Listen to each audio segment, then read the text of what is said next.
Do you want to, is it thumbs up for me? Thank you.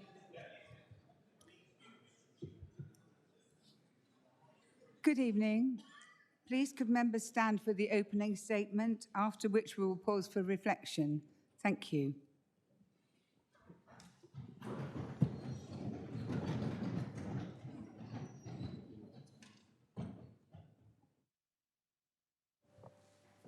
We are summoned here to make decisions which bind our authority for time to come.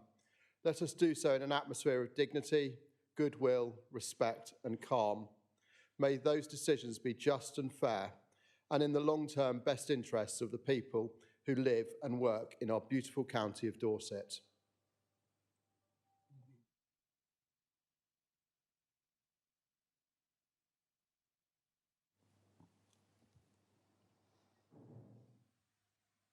Thank you.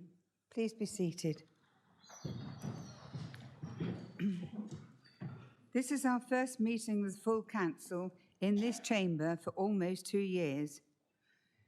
In that time, we've got used to meeting online, and some of us might be a little rusty about the rules and conventions that we follow when we meet in person. So if at any time you wish to speak, please indicate to the Vice Chairman by raising your hand, not pressing a button. The Vice Chairman will keep a note of the order in which councillors will be invited to speak.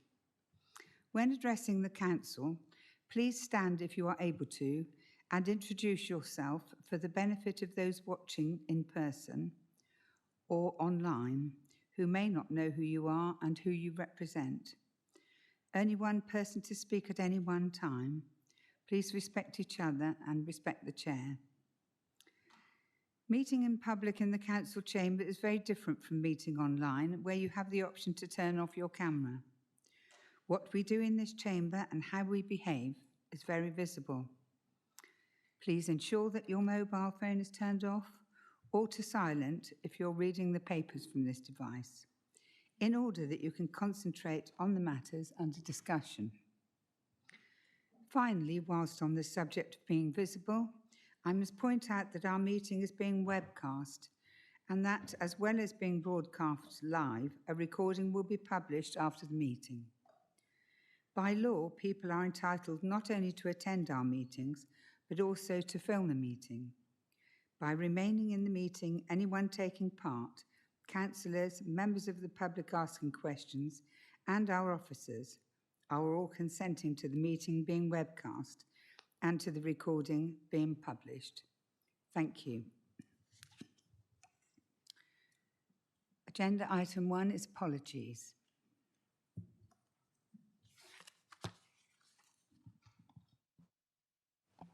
Chairman, apologies have been received from Councillor David Taylor, Councillor Susan Cocking, Councillor Mike Dyer, Councillor Dave Bolwell, Councillor John Worth, Councillor Janet Dover, Councillor Tim Cook, Councillor Rebecca Knox, Councillor David Walsh, Councillor Belinda Rideout, Councillor Julie Robinson and Councillor Mike Barron. Thank you, Susan. Agenda item 2 is to approve the minutes of the meetings held in May, July, October and December. These are needed because of the minded to voting that took place. So please could you raise your hand in approval if you agree with the minutes of these meetings. Thank you. Thank you very much, councillors. Agenda item 3 excuse me, is declarations of interest. I will need to declare an interest myself in agenda item 11, as I was on the task and finish group responding to that agenda item on behalf of Gillingham Town Council. Are there any other declarations of interest? Thank you. Would you like to stand and give your declarations? Thank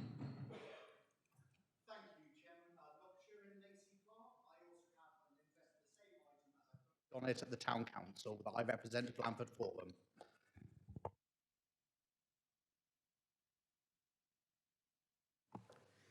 Councillor Sarah Williams, I voted on this at the Town Council in Bridport.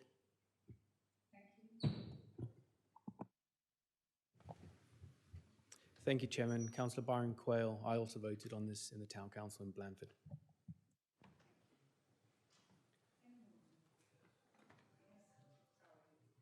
Thank you, Chair. My name is Councillor David Took from Cranbourne and Alderholt. I also, within the Parish Council at Alderholt, voted on agenda item 11, I think it is. 11. Yeah, 11, yeah. Thank you, Madam Chairman. I'm Councillor Taylor and I voted on item 11 in Weymouth Town Council meeting.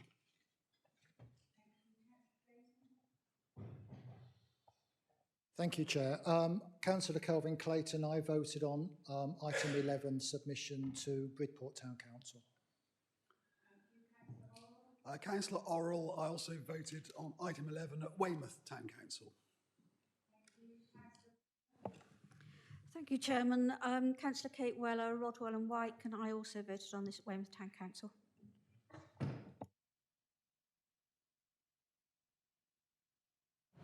Thank you, Chairman. Councillor Paul Harrison, Corfmullen Ward. I voted on this at Corfmullen Town Council.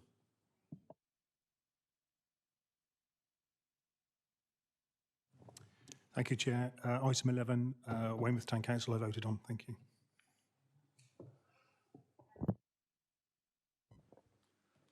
Good evening. Councillor Pete Barrow. I voted on this item at Weymouth Town Council.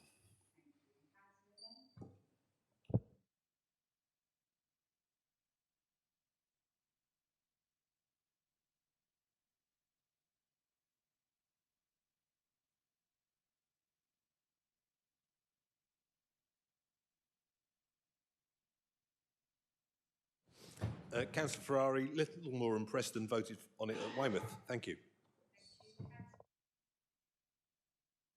Yes, Councillor Suttle voted on it at Swanage Town Council.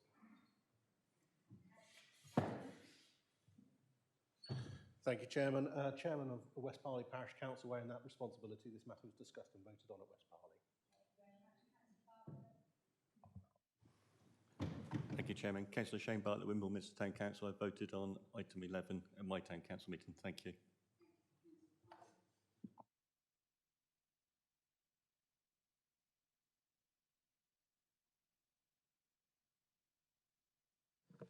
Councillor Piers-Brown under an item 11 as well.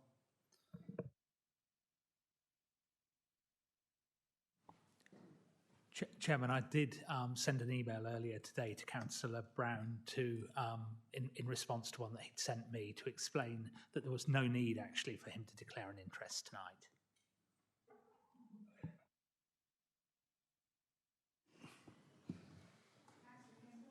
Yeah, thank you, Chair. There was a little bit of confusion because we didn't deal with this item at the Portland Town Council. I'm not sure why, but there might be a bit of confusion as to why I'm not declaring an interest and we haven't dealt with it.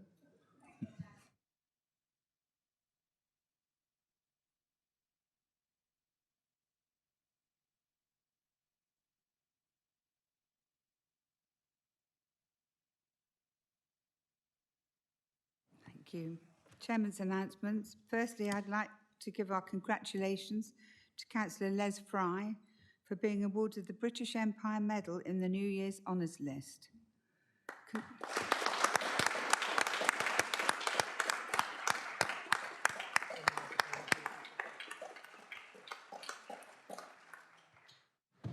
Thank you, Madam Chairman, and thank you, colleagues, for that recognition. It's a big surprise. Thank you. You're very welcome and well done. Since our last meeting, we have to report on the sad death of Honorary Alderman Dr. Ian Roebuck. And we've asked Councillor Jill Taylor to pay a tribute. Thank you. Thank you, Madam Chairman. Dr. Ian Roebuck passed away in December. He was a councillor on Weymouth and Portland Borough Council from 2008 to 2019 and an honorary alderman of the former borough.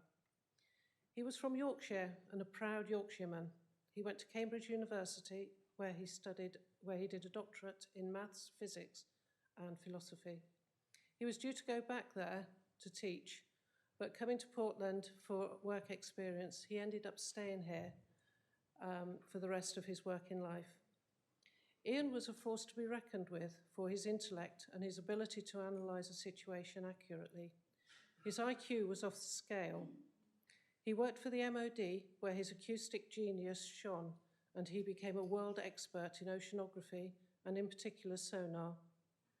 He represented the UK government around the world in this field, frequently presenting at conferences. He had many hobbies. He was passionate about sports. His astounding memory always came in useful should anyone want to know the results of cricket or rugby matches any time in the last goodness knows how many years. But never take him to a pub when there was sport on, as he would watch that and not take much notice of anything else that was going on. And by the way, he loved real ale and cider. He was involved in amateur dramatics, where he was also known as someone who knew everybody's lines. So he was useful on stage as an unofficial prompter. And he played chess for England whilst at university, and in fact played Garry Kasparov at one time. Garry Kasparov was a Russian grandmaster who was a world #1 for some 20 years. I suspect he lost because he never mentioned it. Knowing Ian, he would have mentioned it. He continued playing chess his whole life. He was also a magistrate for 35 years. In politics, he was a lifelong Lib Dem, so was Liberal and Social Democrat before that, working mainly behind the scenes until he was allowed to stand when he left the MOD. He was one of those rare councillors who would also pick up on what was wrong with proposals. This is what a lot of us still find far too hard. It was Ian who would notice that at the bottom of page 86 was implemented. This would affect what was being proposed at page 42, so there would need to be one amendment. But in fact, it would be better to scrap both of them and do this, and that was Ian. He was the leader of the Lib Dems for many years and took on the environment brief on the council. He was also a family man, married for over 40 years to Tina Roebuck, who's also an alderman, who many of you will also know. Tina was the love of his life. He never had children, but would talk endlessly about Tina's grandchildren and played a big part in their lives. I think it's fair to say Ian was no saint. At times he was the most frustrating person to work with, not least because if anyone made a gaffe in committees, whatever party, he would never let you forget it, and he'd make use of it whenever it came in useful, particularly during elections. But what I also think, it is fair to say that this borough that Weymouth and Portland, the borough, was a lot better place for Ian being part of it. But more importantly, from his work at the MOD, the country was undoubtedly a safer place. It was an honour to have known him, and to finish, as somebody said at his funeral, he had a beautiful mind, so has probably found Einstein now, and is debating maths and physics and thoroughly enjoying himself. Thank you. Thank you, Councillor Taylor. What a very fulsome and fitting tribute. Thank you. Further to the question asked by Councillor O'Leary at our last meeting, the results of the survey regarding the singing of the national anthem at the start of meetings were as follows. There were 71 responses, 46 against, 19 for, and 6 no preference. I can't see, Councillor O'Leary. Okay, thank you. Agenda item 5 is public participation, questions and statements. Question 1 is submitted by Councillor David Harris of Weymouth Town Council. Unfortunately, Councillor Harris is unable to be here, so the question will be read by the Chief Executive, Matt Prosser.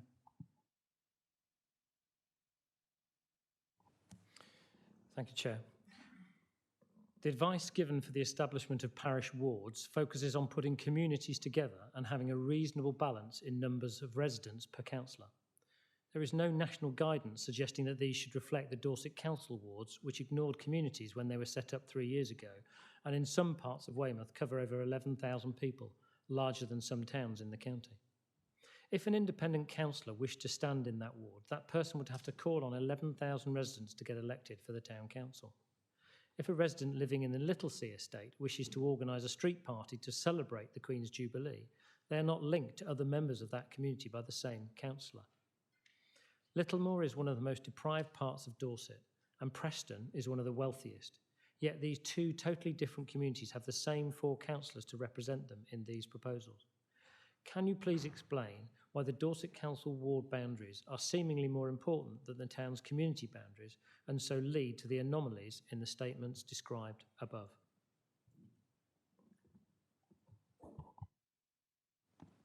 Thank you, Matt. I should say that we have actually 6 questions, and the first 4 are very related. So we want to hear all 4 before Councillor Spencer Flower will respond.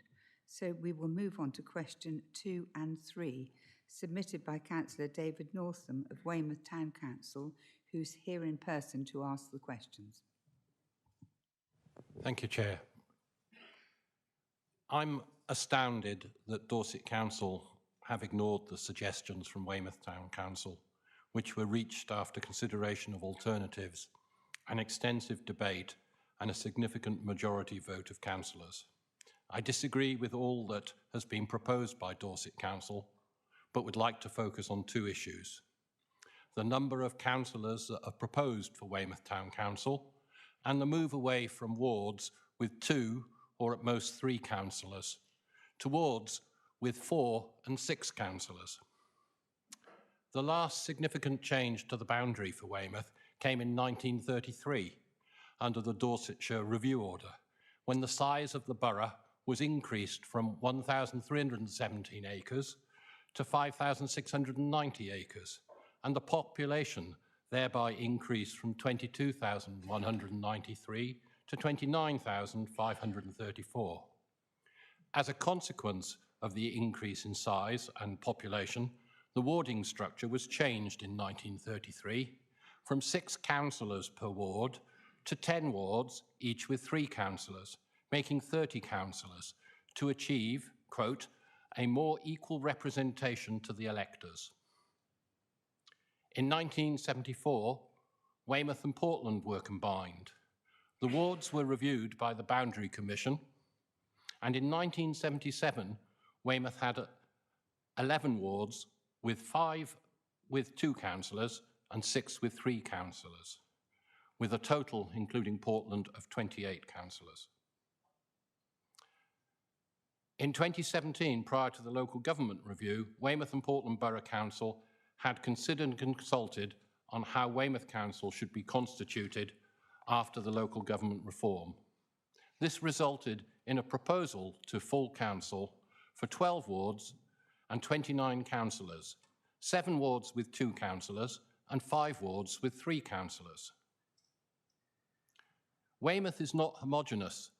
There are many distinct neighbourhoods and communities, which is why Weymouth Town Council proposed 14 wards, 12 wards with 2 councillors and 2 with 3 councillors, each with local identities and interests reflecting the diverse and frequently geographically segregated communities across Weymouth.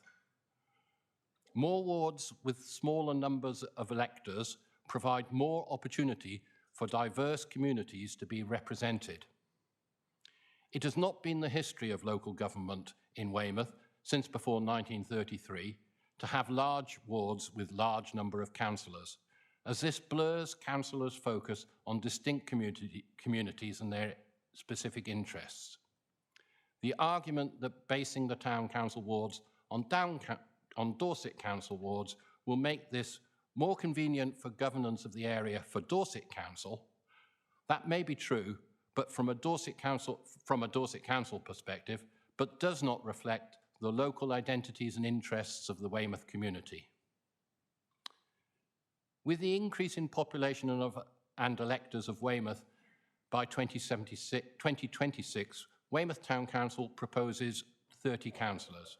Why have Dorset Council chosen to decrease the number of councillors representing Weymouth from 29 to 24, with the consequence that each councillor will represent 1,878 electors, each when in the rest of Dorset, town councillors typically represent far fewer electors, e.g. Dorchester's 20 councillors will on average represent only 912 electors each. That's question one, and I have a second question, which would you like me to proceed with? Yes, please. Will Dorset Council reconsider the decision to ignore the Weymouth Town Council recommendations and instead propose 14 or 15 wards with 2 or 3 councillors to reflect Weymouth's history, distinct local identities and interests? Thank you. Thank you very much, Councillor Harris. Sorry, Councillor Northern. Confusing myself here. So question 4 is submitted by Councillor Lucy Hamilton of Weymouth Town Council, who also is unable to be with us. The question will be read by the Corporate Director, Legal and Democratic, Jonathan Mayer. Thank you.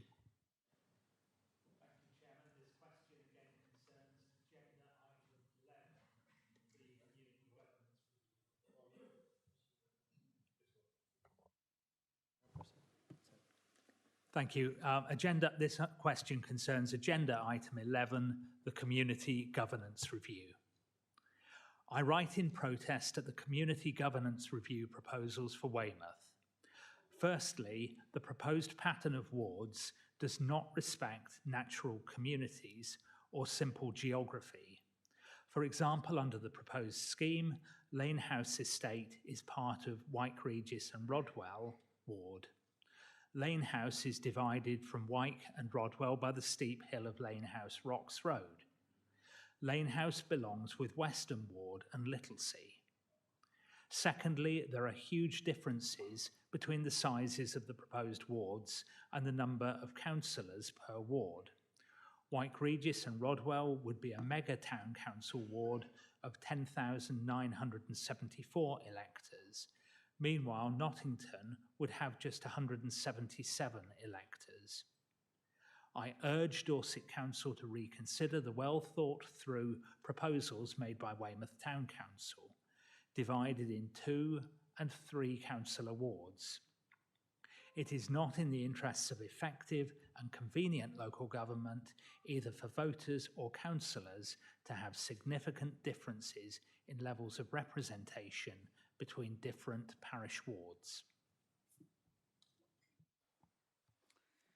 Thank you, Jonathan. We will now receive responses to questions 1 to 4 by the Leader of the Council, Councillor Spencer-Flower. Chairman, is this working out here? Thank you very much, Chairman. Thank you very much for your questions, which I'll take together given the common theme expressing a number of concerns about the Community Governance Review. I'll deal with this matter more fully under agenda item 11. Therefore, my response to the various questions will focus on setting out the principles, legal requirements used when carrying out such a review. Firstly, a community governance review is a legal process whereby the council will consult with those living in an area and other interested parties on the most suitable way of representing the people in the area identified in the review. In this instance, all parishes within the Dorset Council area. The review will consider electoral equality, ensuring that each council represents approximately the same number of electors. In the same areas, electoral equality may no longer be achieved, in some areas may no longer be achieved, resulting from a development that's taken place within a parish. And the review will also seek to change councillor numbers or review any warding arrangements to make them more equitable. The review will also consider whether any amendments to parish boundaries are considered appropriate, or whether to group or de-group parishes to improve community governance. However, when considering these changes, the council must take into account the governance guidance, which clearly says, as far as reasonably practical, no unwarded parish or parish warding should be split by a principal council ward boundary, i.e. Dorset Council, as this is seen as creating voter confusion, whereby one resident may vote with his neighbour for a parish election and may, for example, vote for a different councillor at Dorset Council. The review has been carried out in accordance with the government guidance and kept parish boundaries within Dorset Council ward boundaries. Most of the questions relate to points of detail in a particular area. Can I therefore strongly urge that such questions are submitted for consideration during the 12-week public consultation, which will commence shortly, subject to members supporting the recommendations to consult on the draft proposals later this evening. Thank you, Chairman. Thank you, Councillor Flower. We now move on to question 5, submitted by Councillor Lucy Hamilton, which will be read by Matt Prosser. Thank you, Chair. So the All-Party Local Government Association has responded to Westminster's package to ease cost of living with the following statement. This year will be tougher than most, particularly for those on lower incomes, with many households feeling the impact of the pandemic on their earnings, alongside the removal of the £20 universal credit uplift and rising costs of energy. We are pleased the government is stepping in to provide financial support to help ease these pressures.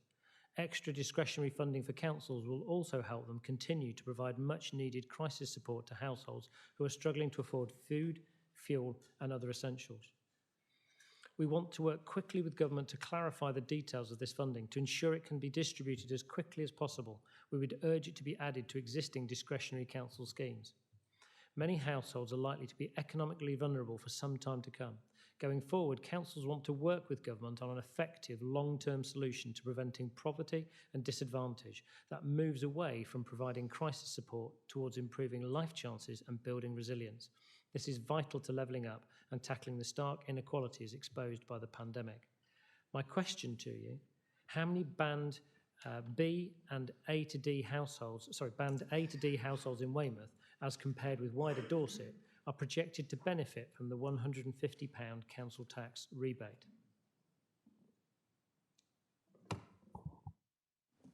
Thank you. We will receive a response from Councillor Gary Suttle. Thank you, Chair. Strange, isn't it? What do you think? Thank you. The Dorset Council area as a whole, as of the 30th of November 2021 tax base, had 129,561 properties in band A to D. I can advise that as at the same date, 22,886 of the total number of band A to D properties are in Weymouth. At the time of providing this reply, government are yet to issue their full guidance to local authorities regarding the administration of the £150 assistance. Further detail, which will assist in the correct administration, is expected. Whilst this new assistance is referred to as a council tax energy rebate, please may I just confirm that it is not a rebate against your council tax liability. Government have asked local authorities to utilise the council tax lists and banding structure to help identify households they wish to help support, and with this financial assistance for an energy rebate. Thank you.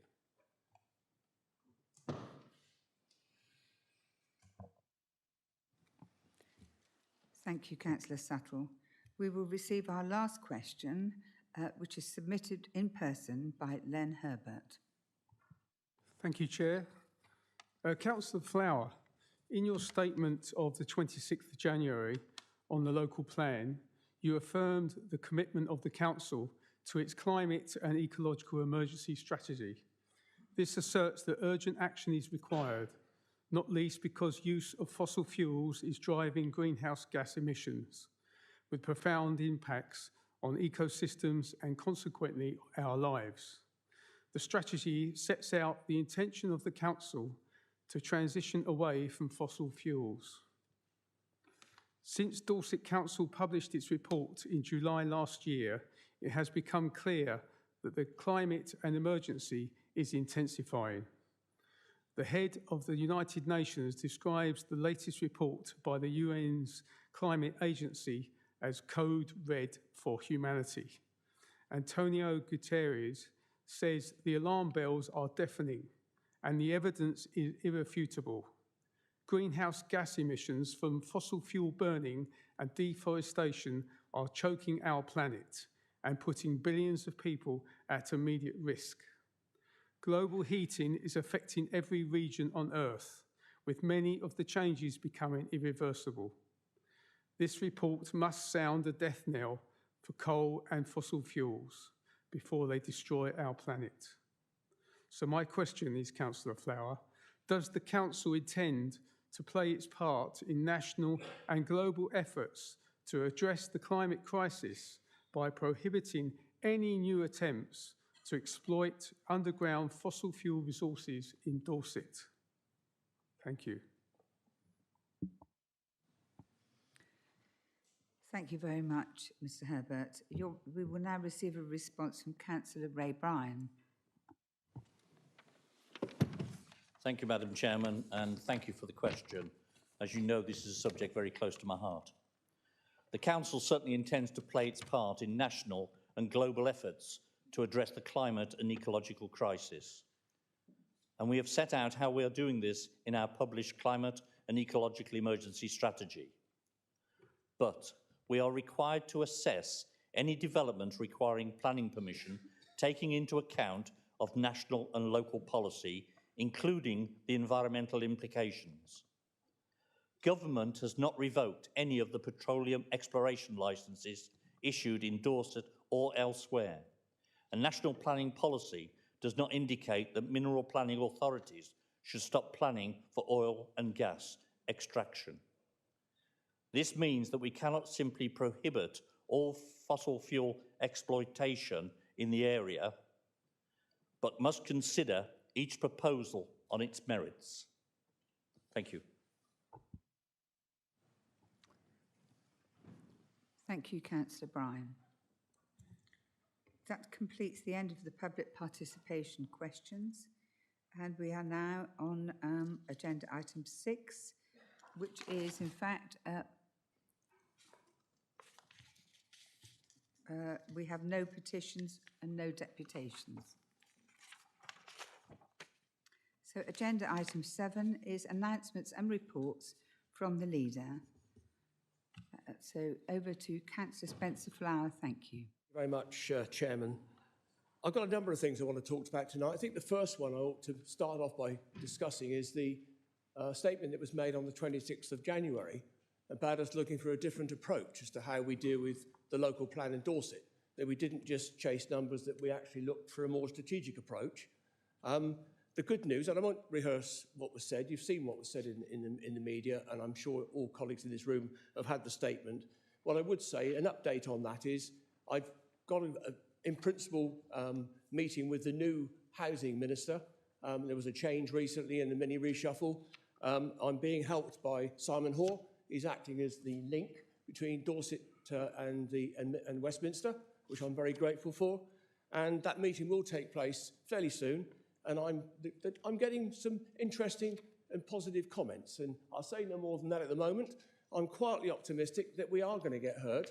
And we're not the only ones. I'm on a national WhatsApp group with leaders across the country, which does in fact link to the Secretary of State. And he's getting a very clear message about the concerns that councils have got across the UK about the current standard methodology, chasing houses in numbers rather than looking at a more strategic approach. So I think we're right there, right on the edge. I think we're showing some leadership here in what Dorset wants to do, a little bit more innovative, trying to make a difference. So as soon as I know more, I'll make sure everybody in the chamber is aware, as well as the public. A couple of my colleagues and I went down to Cornwall on a bit of a fact-finding day. And the reason I've got that link is I'm an LJ peer, and I've been acting as the new leader's mentor for some months. And in conversation on one of those occasions, we talked about one or two things that we're doing.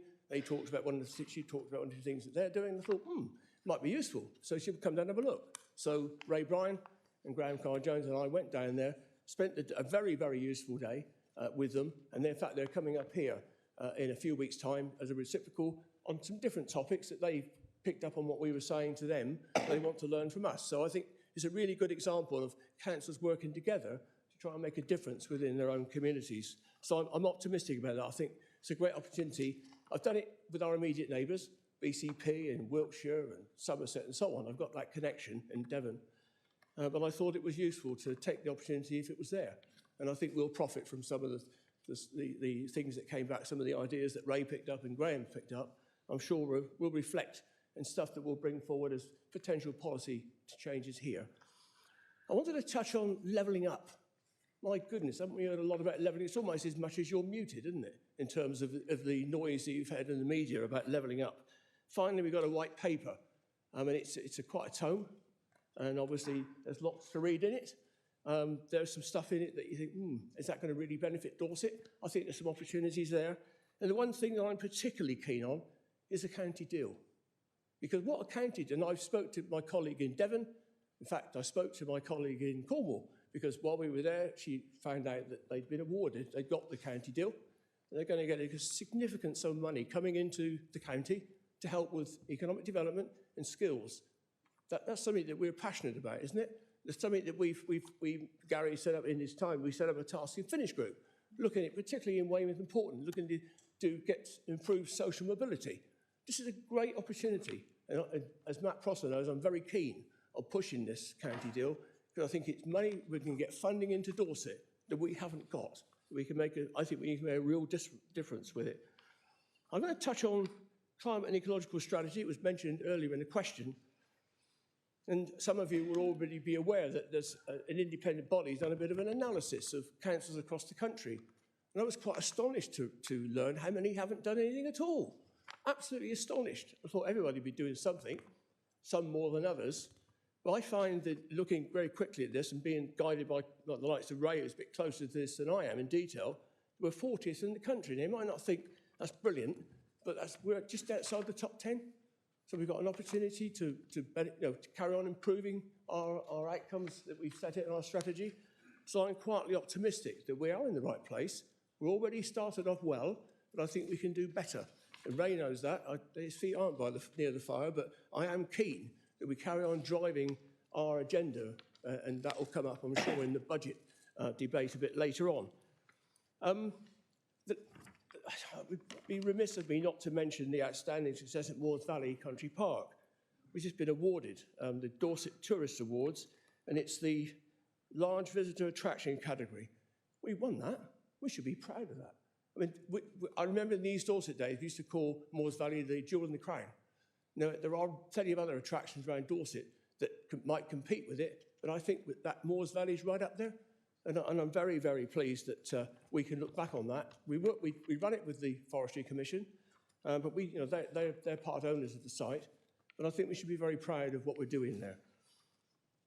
Dorset Council News is coming out. I get too excited. It's coming out in how many weeks? 3 weeks? Where's Jen? About 3 weeks, Jen? Yes, she says yes, with a hand up. So some good stuff in there. I hope you find that useful. I certainly got a good feedback from colleagues, from residents in my own ward. And that's something I've never had before. Not just once, but you go into Costa Coffee or walk down the street, people stop and talk to you, and you go, "Oh, I've got your East Dorset News, your Dorset News the other day."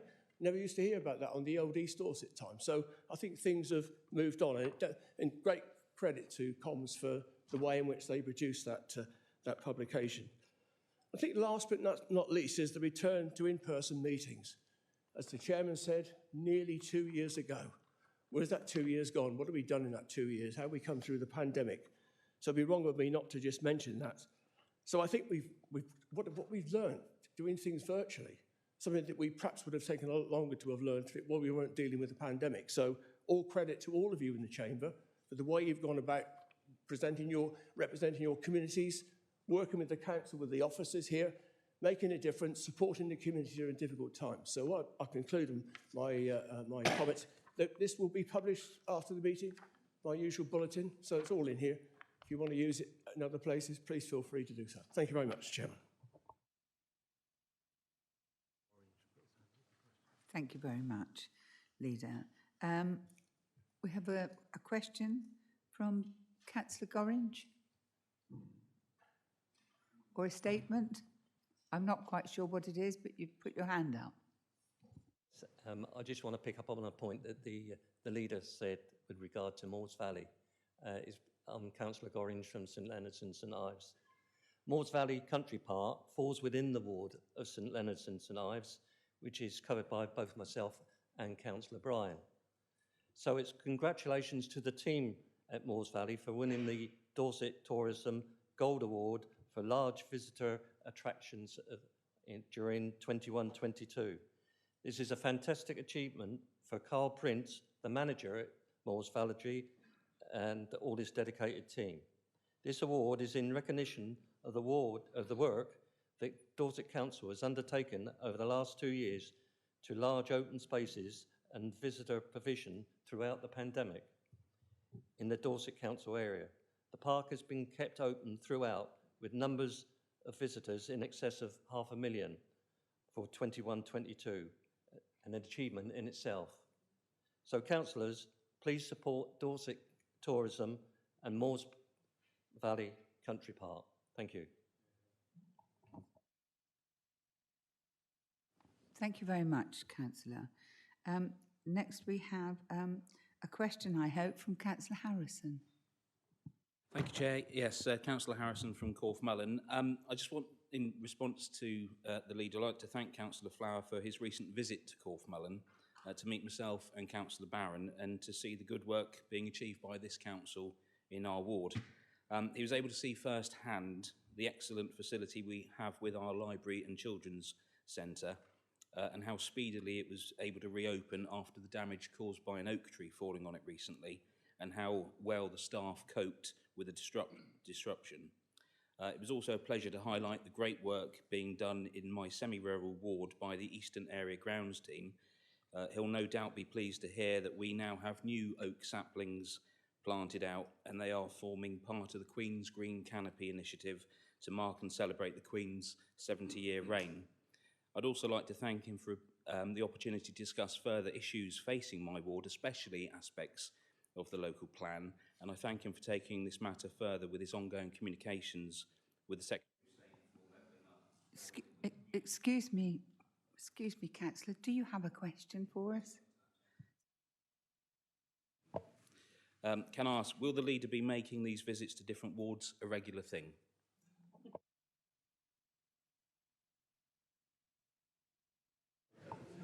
It's one of those questions you could say yes to, couldn't you? Single response. Yes, of course I will. And in fact, I was in Litchett today. I spent a few hours there. I've been in other places around Dorset.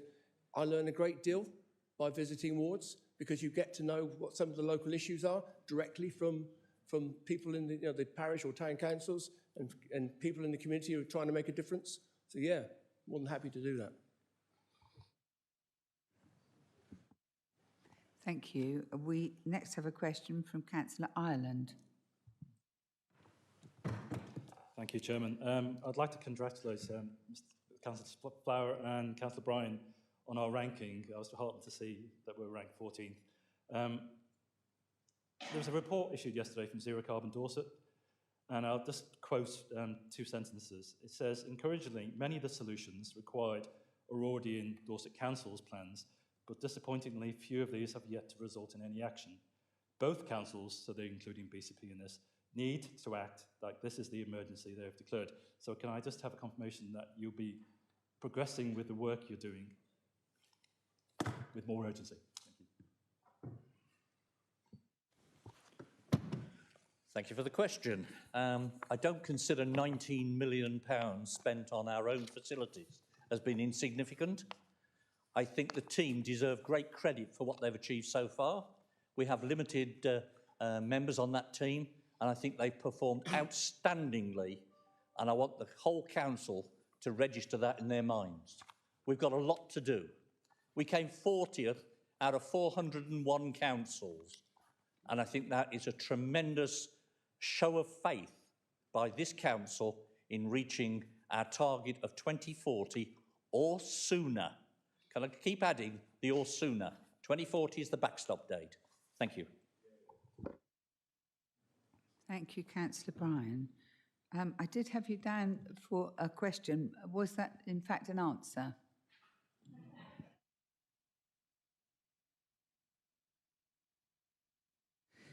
Next, we have Councillor Kimber. Thank you. Thank you, Chair. Fellow councillors, I did hear the Leader of the Council talk about visiting wards, and I'd like to extend an invitation to come over to Portland. We can talk about tourism, we can talk about where we can talk about housing and economic regeneration. I know we've got a conference coming up at the Sailing Centre, and so we'll be pleased to show that. But most of all, we really want to talk about deprivation in that area. So I'll from this moment tonight, I'll give an open invitation. Thank you.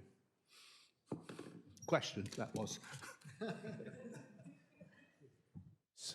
I'm being delighted to come across. I know Portland reasonably. I used to live in Weymouth, so I know Portland and played football there a few times, a few years ago, mind you. But I'm more than happy, Paul, to come over, have a cup of coffee with you and have a look round at some of the things that, I know you're passionate about the local issues around, trying to do something with the social mobility and job opportunities. So more than happy to come over. I'll get the PA to sort out a date for you, okay? Thank you, Councillor Flower. Do we have any more people wishing to ask a question?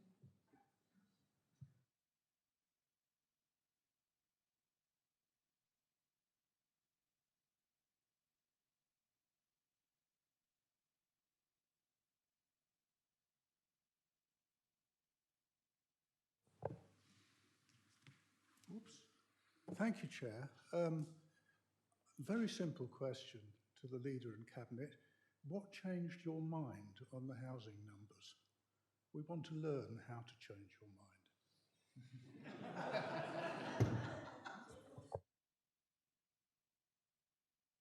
Actually, Brian, it's set out in the release we put out, because what we said is we listened to the 9,000 responses.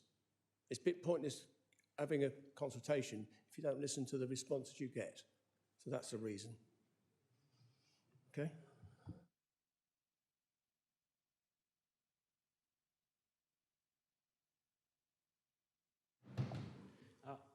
One very small point for the Leader of the Council, and I do thank him for visiting my ward and looking at the potential for the former Chard Junction railway station.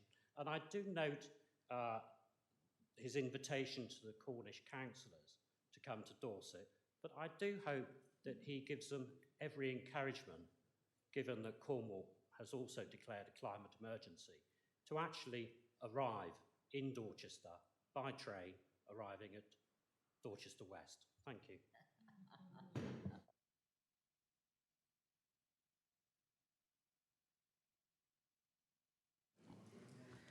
So we will now go on to agenda item 8, questions from councillors. Thank you. We have question 1 submitted by Councillor Louis O'Leary. Thank you, Chairman. I voted against the Littlemore Urban Extension each time it came to planning, based around my concerns on road access, overdevelopment and other issues. One of the things put in place to help address these issues was the proposal of the provision of crossings and speed calming measures, including the reduction of the speed limit on Littlemore Road from 40 miles per hour from 30 miles per hour. These measures would help address the issues around access to off-roads to Littlemore Road. So can I ask, are these measures still mentioned previously still going to be carried out as part of the development when it does finally happen? Thank you, Councillor O'Leary. I'll ask Councillor Ray Bryan to respond. Thank you. Thank you for the question, Councillor O'Leary. Crossing points are required to be provided. Speed reduction and or traffic calming measures along Littlemore Road are not required to be delivered as they were not considered necessary when the outline application was determined. The Section 106 agreement associated with the outline planning, with the outline permission specifies that at least 3 pedestrian and cycle crossing points along Littlemore Road are provided. The number and location of the links are to be agreed with the Council before commencement of development. Associated Section 278 agreements under the Highways Act will need to be entered into before each phase is occupied. Access to the site is a reserved matter and is required to be agreed through the reserved matters applications. Planning Condition 3 requires that reserved matters are informed by the approved access and movement parameter plan, which has a reference 0379 0065 08. This plan shows 3 pedestrian crossings across Littlemore Road and 4 vehicle accesses into the site. Within the site planning conditions, 14, also requires that details of the access, highway layout, turning and parking areas for each phase of the development are submitted and approved before the relevant phase commences. Thank you, Councillor Bryan. If we have a supplementary from Councillor O'Leary, please ask your question now. Thank you. In which case we'll go on to question 2, submitted by Councillor David Gray. Thank you, Chair. Notwithstanding the leader's comments to the previous questions from the public, I'm still confused. Is the purpose of the Community Governance Review to review the parish boundaries, address anomalies and create community cohesion, therefore improving the electoral quality of the parishes? And if I may, Chair, depending on the answer, can I have a supplementary? Thank you. Thank you very much, Councillor Gray. What I'm going to do is ask our third question, Councillor Jill Taylor, our third question to be spoken, and then Councillor Flower will respond to both of you. Thank you.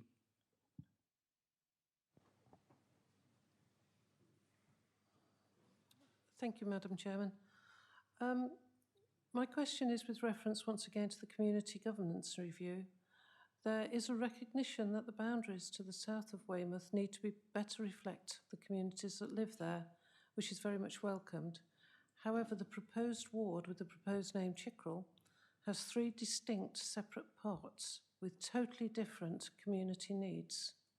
Each of these parts can easily be merged into the present wards and hence remain within their communities as recognised by DC in the reason for including them in Weymouth. Can you please give assurance that this anomaly will be rectified? Thank you, Councillor Taylor. We'll ask Councillor Spencer-Flower to respond to the last 2 questions. Thank you. Sure, Chairman. Well, I'm going to rely on the response I gave to the public questions on the same theme, and I don't suppose David and Jill will be surprised to hear me say that, but I will just dwell on a couple of points, really, because I did mention that we were in complying with the guidance that was issued, and I will speak more fully on this when we get to agenda item 11. But most of the questions relate to points of detail in particular areas. And I've said this before, but I will repeat this because I think it's such an important statement. Can I therefore strongly urge that such questions are submitted for consideration during the 12-week public consultation, which will commence shortly, assuming we support the recommendations before us this evening. Thank you, Chairman. Thank you, Councillor Flower. Do we have a supplementary? Fine, thank you. I'm still confused, and I apologise for wasting the council's time.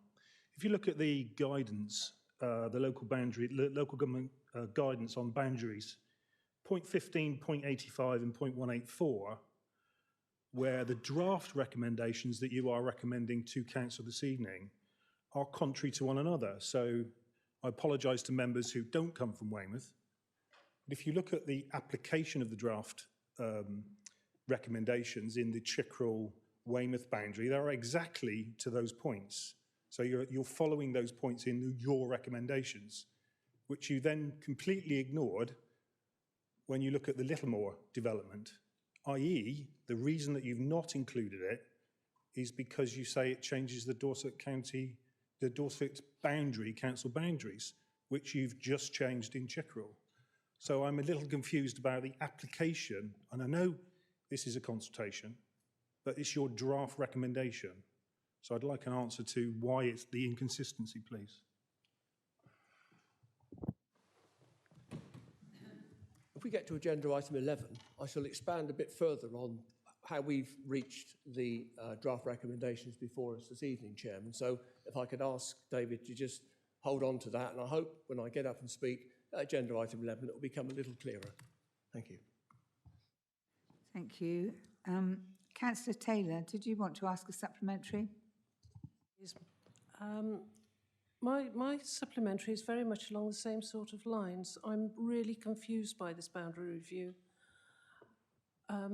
In the recommendations, you talked, and you also talked earlier about the fact that it had to reflect Dorset Council boundaries. I really don't understand why the Lane House estate and a few roads around it have been put into Rodwell and Wyke, which is in the Chickerell area. I don't understand why the Curtis Fields estate, which is also in the Chickerell area for the Unitary Authority, has been moved into Westham.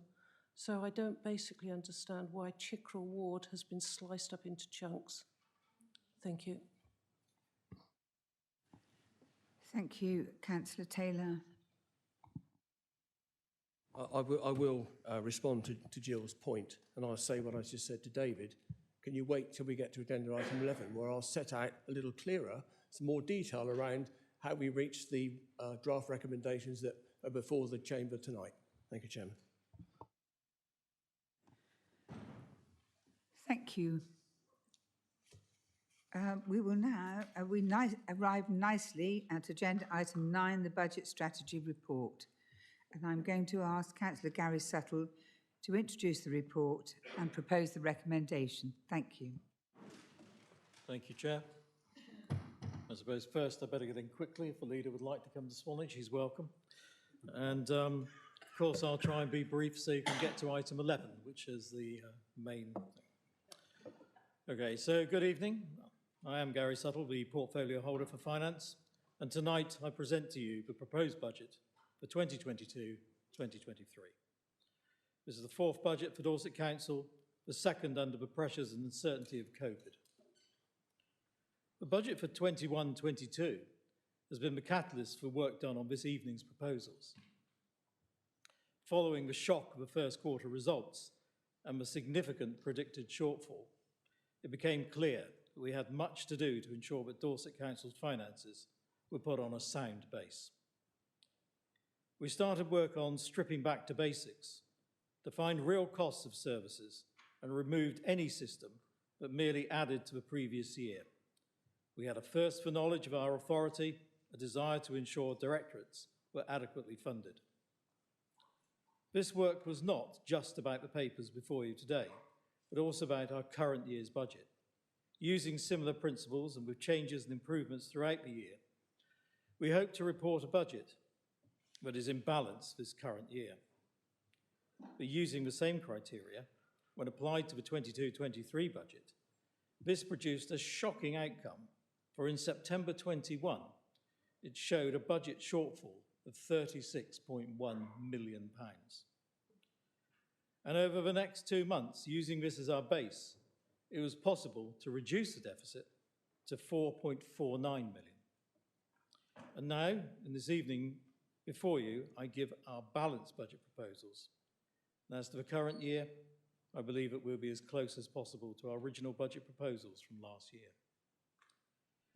This level of work is not done by computers, but by real people who've shown a wonderful commitment to get us to where we are today.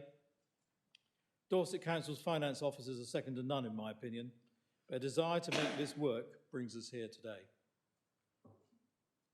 This year, we've had some additional money from central government, and this has been very well received. As I'm sure you're aware, the £10.4 million received was in excess of our original estimates and has enabled us to balance the budget and make additional commitments to housing. Some is ring-fenced, and right now, we still wait for the guidance on some of the money. I particularly thank the leader of the council for his lobbying and work behind the scenes with ministers to make Dorset's case for funding. However, we live in difficult times and will not be able to rely on such money in the coming year. Government remains apprehensive on financial matters, and the dream of a 3-year financial settlement remains unavailable at the moment. The importance to us of a longer-term settlement is to enable longer-term planning. It's extremely relevant to Dorset Council. Although tonight we concentrate on the coming year, my sights remain on the medium-term financial plan, which shows significant deficits may arise over the coming years. We must concentrate on the future and prepare accordingly. To do this, we need to ensure that each budget we set reflects that long-term ambition. The papers before you tonight are very comprehensive in their content but I want to ensure that the important and significant headlines are aired and fully transparent. The proposal is to raise council tax and the social care precinct by 1.998% and 0.996% respectively, an increase of £1.02p per week on a Band D property. This is the maximum allowable under legislation. I know that many of you sat here this evening will wince at the numbers and wish that we could do better in hard times when residents face fuel poverty and rising inflation, which when I last checked, had exceeded 5%. The last thing that is needed is yet another increase. The question is, why do we need to do this? And frankly, I believe that it is the only thing that a prudent financial officer would advocate. I turn back to the medium-term financial plan showing the issue for the coming years. If we fail to agree an increase this evening, that deficit will rise accordingly, and year on year we will have lost not only the increase of this year, but the future increases on the increased council tax figure. We would effectively be ignoring the fact that we do not have perfect finances. We are underfunded in so many areas, and we would not be taking into account a number of extremely important factors that will arise in the coming year. Let's look at the year ahead. Assuming no variant of coronavirus decimates us, there are significant financial changes that we must take into account. Events this year include rising inflation at a far greater rate than we can increase the council tax. So we already know that the pound we raise in year will be worth less by the time we get to March 2023. Our suppliers will suffer it, and would, I'm sure, like to pass it on to us. A 5% plus increase to them, and yet we can only raise just under 3%. In April, the new national insurance 1.25% will come in for employers, although it does not affect Dorset Council directly. It affects our suppliers, who in turn will need to pass at least some of that increase onto their customers. And the wage settlement is yet to be agreed. In year, we will see the government's new cap care regime. This is to be administered by us. Although we've had some financial backing for this, it is very much an unknown quantity for our resources. Above all, I want to underline how this budget works in the area of transformation. This budget includes £17.2 million of transformation savings, those we have yet to do and yet will be essential for the year to work. These only need a slight difference to be instrumental in changing our budget significantly, and we cannot shy away from the fact that to date we have not always been successful in this field. The 3% will raise 7.5 million under half of the figure of 17.2. The outcomes are not achieved, and I refer you back to the other issues of the year. Inflation, cap care, national insurance, to say nothing of COVID. Dorset Council's budget is a simple task. Spend 10pence with 9pence. That penny is the council tax increase, the transformation, the medium-term financial plan. This is not council tax increase for the sake of it. It's a prudent measure to ensure the future of all of our residents in this part of the county. Our role and commitment is to ensure and maintain services to residents. If we do not accept this increase, I cannot guarantee that this will be possible. I do not in any way wish to underestimate the impact of the council tax rise on residents. And I want to emphasise for those in the most difficult of times, the 90% council tax support for those working remains in force. This budget provides the funding the directorates require to function. We will see increases of 10.38% in adult services, culminating a budget of 148 million. A 3.82% increase in children's services, giving a budget of 74 million, and place rising to 81 million. We have stripped back to basics and are providing the funding to ensure service provision. Last year, I made a commitment to climate change, and this year the budget includes £750,000 as additional funding, and on top of that, this we make a capital commitment of £10 million. And let us not forget that we are also currently spending the £19 million from government. Councillor Bryan has done an amazing job in bringing Dorset to the attention of central government, and in fact recent figures show us almost in the top 10% of all councils in the UK in our response. I know that he'll continue in his fight, and I wish him well and thank him and all those supporting him in what is a vital element for our future. I will continue his commitment as long as I remain in post and hope that any successor will do the same. The process has been lengthy to get to this evening. We've actually had over 20 hours of member engagement, scrutiny, and excellent input from so many, and my thanks to all across the chamber for your assistance. Many said, "Is this enough? What about the inflation? Surely we need to provide more." But I can reassure you that it has been very much at the forefront of this process. This budget is fit for 22-23, and I commend it to you. Thank you.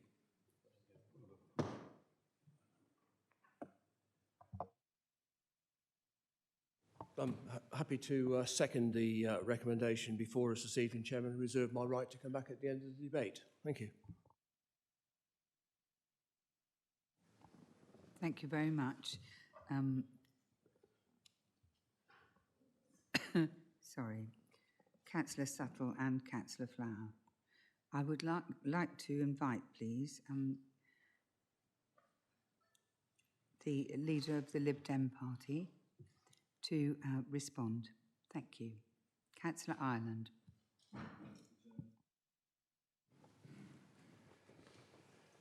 Every February, this council holds its own version of Groundhog Day. I guess from what Councillor Suttle has just presented, he saw his shadow and the financial blight on Dorset will continue for another year. This is the fourth budget for Dorset Council, the third created by this Tory administration, and yet again it has raised the council tax burden on the long-suffering population of Dorset by the maximum possible. Last year it was 5%. This year another 3% compounded on that. Some of our residents will benefit from a small one-off rebate to their council tax bill, whatever you want to call it, but this will only serve to generate a more significant actual rise in their bill next year, when this administration will yet again undoubtedly levy the maximum increase possible. We have no assurance that this budget won't be overspent. In fact, the small windfall in one-off funding recently promised being earmarked for contingency in the budget rather than being used elsewhere pretty much implies that the original figures were understated. We continue to pay one of the highest council taxes in the country. Do we get more than anybody else for this? No, we don't. The fact is, we pay more than others for the same or less. Year on year, our residents are asked to pay for services that should be centrally funded. We have numerous areas under Dorset Council control that exceed 30% of children in poverty, over 40% in specific places such as Underhill. We are propping up the social mobility indices. We have some of the lowest wages in the country, yet those salaried soon face a national insurance increase. And now we have inflation at levels not seen for a generation, petrol and diesel prices at a record high, and energy costs are going up by more than 100%, with additional increases on the horizon. This will put many, many more of our residents into poverty.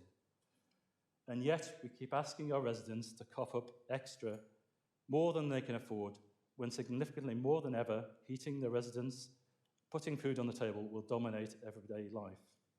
For over a decade, all of our representatives, our MPs in Parliament, have been in government, yet it's difficult to quantify the benefit that this has brought to our residents, because quite simply, there hasn't been any.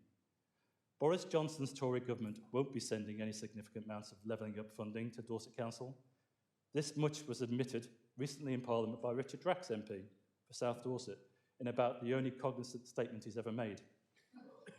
Every year, we are told that the reason we're at the top of the council tax league, yet continue to add to the maximum permissible to our residents' bills, is that our central government funding is inequitable.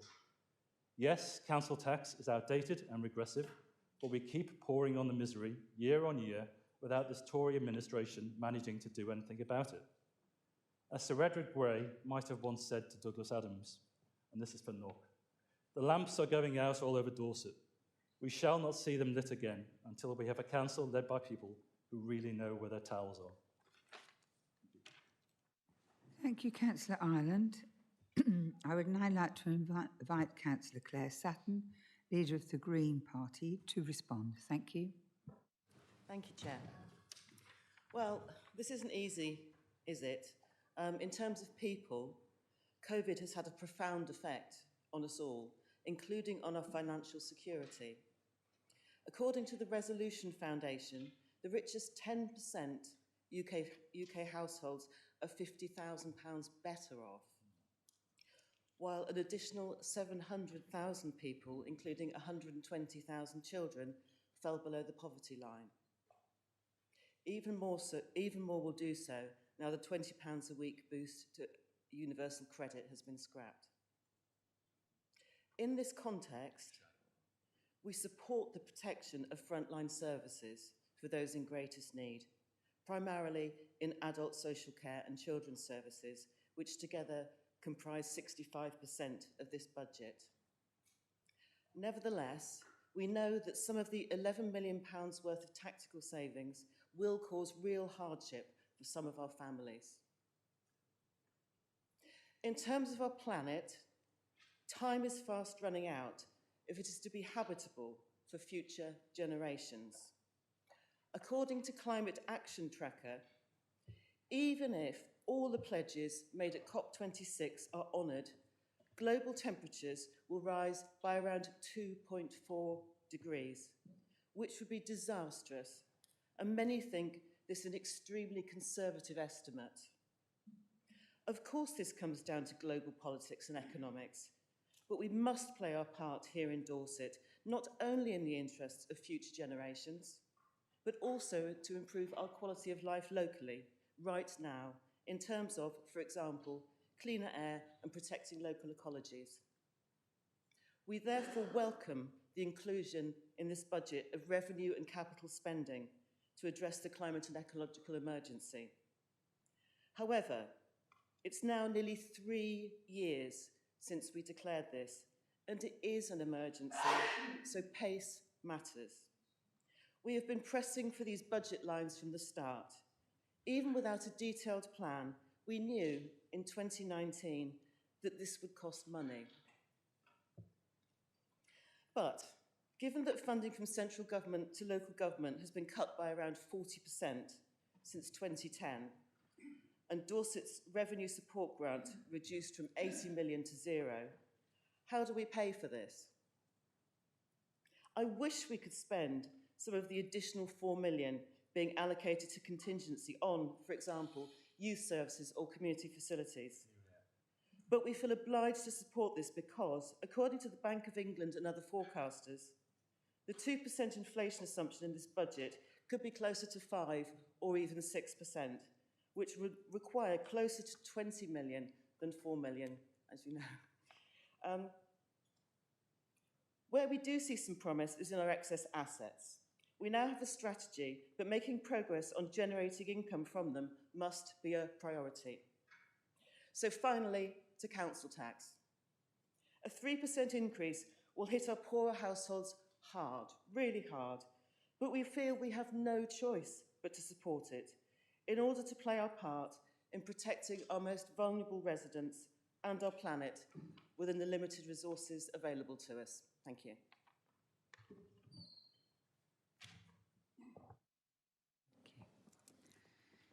Thank you, Councillor Sutton, for your impassioned response.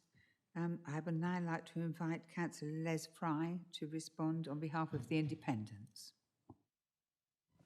Can you hear me? Yeah. Just checking, we've all got used to the language before. I read this, but this is not for the benefit of my colleagues in this chamber, but those hard-pressed people watching this meeting.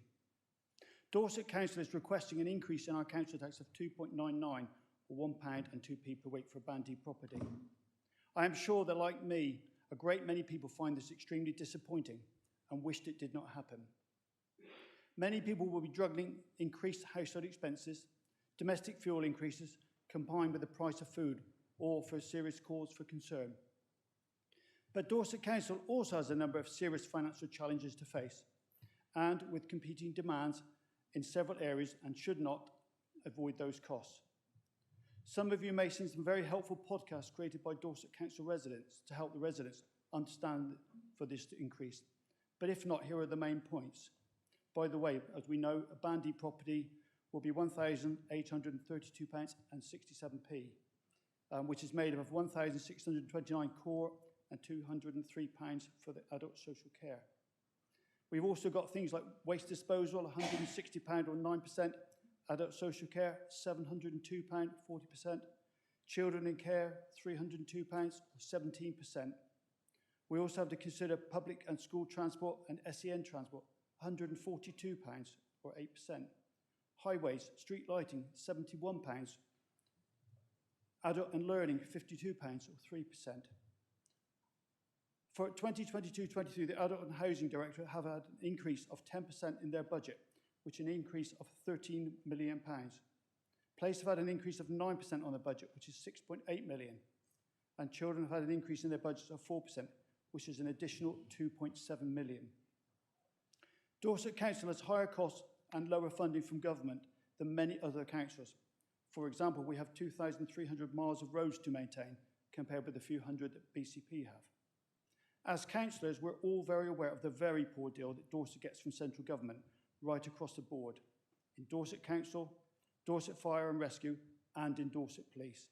We hope that negotiations through the year will be fruitful and beneficial for us here in Dorset. Dorset Council has to run a balanced budget, or to put it another way, it cannot run at a loss. Hence this very regrettable request to members of our county. Thank you to all those members of the finance team who have worked hard to prepare this budget. I will, with regret, be supporting this budget, but let's hope we can get a better and fairer deal for Dorset next year. Thank you, Madam Chairman. Thank you, Councillor Fry. Next, we would like to invite Councillor Kimber to respond. Thank you. Thank you, Chair, fellow councillors, and I thank you for this opportunity to speak. I've only got a few minutes because I want to start by thanking our council workers, our team, from the very lowest pay to the chief executive. If you can pass on our thanks to our workforce. Over the last year, our workforce has done more than we can ever find out and gone the extra mile. And I think that's worth us as a council paying recognition to that workforce. Now, Councillor Suttle mentioned about the wage rise that hasn't been settled yet. I make an appeal. We need to get in quick, because I understand that if it's not done very soon, it can go out further and further and further. So this could mean our workforce, and I'll talk about the lowest paid because I can't represent the highest paid, to make sure that we need to start to push our negotiators further on. They're hanging about. Why they're hanging about, I do not know, but something needs to be done to get this going. I want to start also, as you know, I welcome some money that's going into social housing, but as you know, I would be, and if I was leader of this council, that would be a big emphasis on what we will be doing, is providing social housing. I know the brief holder is doing all he can, and I respect that, and we've had a lot of talks over the last year, and thank you for what you're doing, but it does need a lot of push. We've mentioned the revenue support grant. I really want to know from the leader of the council why Hampshire's getting it, Devon's getting it, and even Bournemouth are getting it. So we need to know why they, if I was in your position, I would be pushing certain people in Parliament to say, here, where's our share? You know, this lot around us are getting it, and we're like the poor relation in the southwest. And we even mentioned Cornwall tonight. There's one a bit of a boost in their economy. As someone that used to live in Cornwall, I think it's of how lucky they can be. But they seem to have done. I want I've said that. Thank you very much, Councillor Kimber. If you don't mind, I certainly wouldn't want to offend you, sir, but we have lots of people wishing to speak. Thank you. Councillor Ezard, please.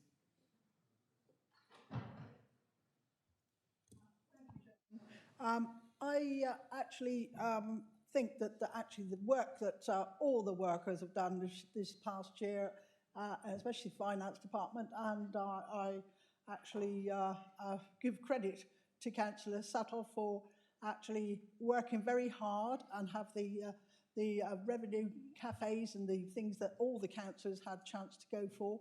But the only question I've got, which is actually this extra money which government has given us this year, and the 4.4 million, which is mentioned in item H on the recommendation, that the additional 4.4 from the settlement into the contingency budget until there is clarity around further costs of implementing national reforms and as a hedge against emerging cost pressures be agreed. Well, that's a bit woolly, because I think that actually there should be relief for the residents of this county, even if it's only a token gesture like the government is doing, giving everybody from Band A to Band D £150. Well, I think this county ought to be doing that as well. And that 4.4 million would cover that. And I think in lots of ways, that would be a really token gesture for local residents that are struggling. They are going to be squeezed until they really have got no juice left. And I think that actually all of us and ward members all know that we've got people almost crying down the telephone saying, what am I going to do? How am I going to manage? And as Councillor Les was saying here, that it is really going to be a really very extreme and hard year. We're going to have a hard year, yes, Dorset Council will, but we could give a token gesture in actually relieving a little bit back to the Band A and Band D residents of Dorset. So please, would we reconsider that recommendation in this budget? Thank you very much. Thank you very much, Councillor. Next we have Councillor David Gray. Thank you, Chair. My question is for Gary. Oh, sorry. Can you hear me now? I apologise, it's a technical question about borrowing, and I know I should have asked it in the cafe, so I'm just looking for a bit of reassurance. March 22, we've got a total outstanding borrowing debt of 233 million. At the end of this council, you're predicting 422 million as a borrowing requirement. So that's another 200 million. I know that's probably linked to capital works. I just want some reassurance that we're not building up debt, given that the maturity rate is, 34 years, average of 4%. I'm just worried that getting to the end of the council, we've built up a big problem. So I'd like a bit of reassurance, please. Thank you. Thank you very much, Councillor Gray. We have a response from you from Councillor Suttle. So can I just say that everything everybody's said this evening from Nick Ireland, Les, resonates with me, and I do understand just how important it is to everybody in this room.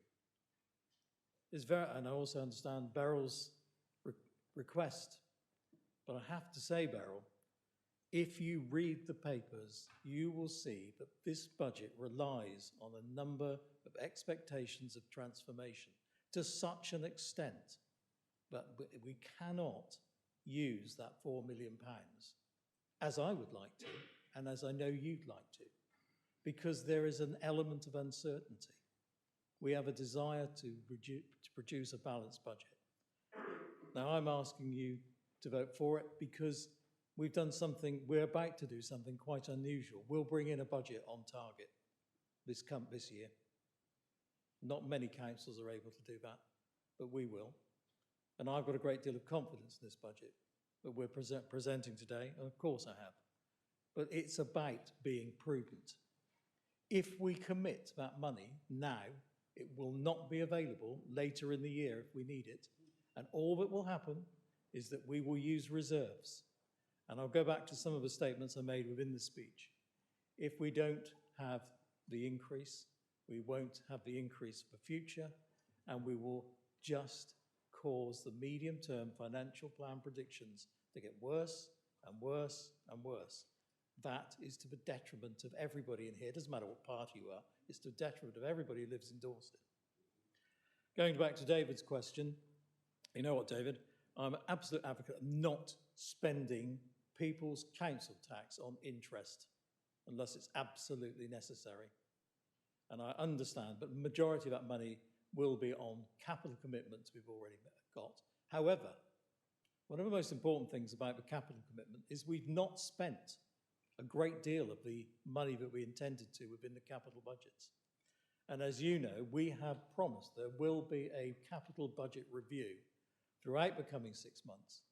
That 400 million may never, or I hope will never happen.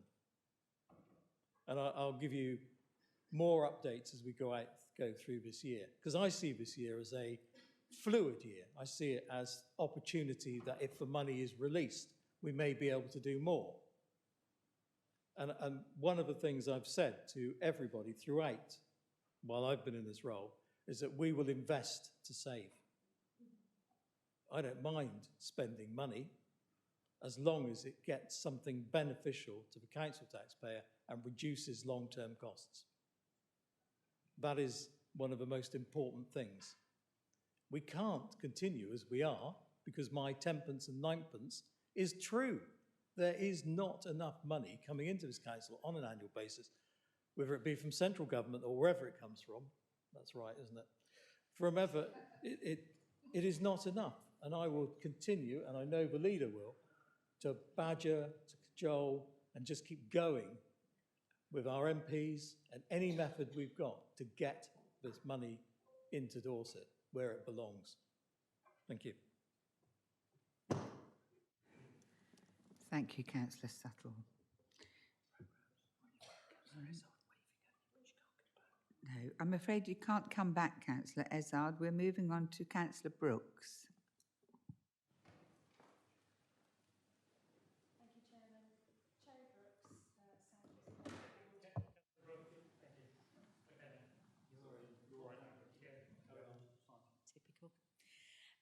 Okay, a lot of work's gone into setting this budget and some difficult decisions have had to be made, particularly in light of the almost 2 years that we've had to deal with the pandemic.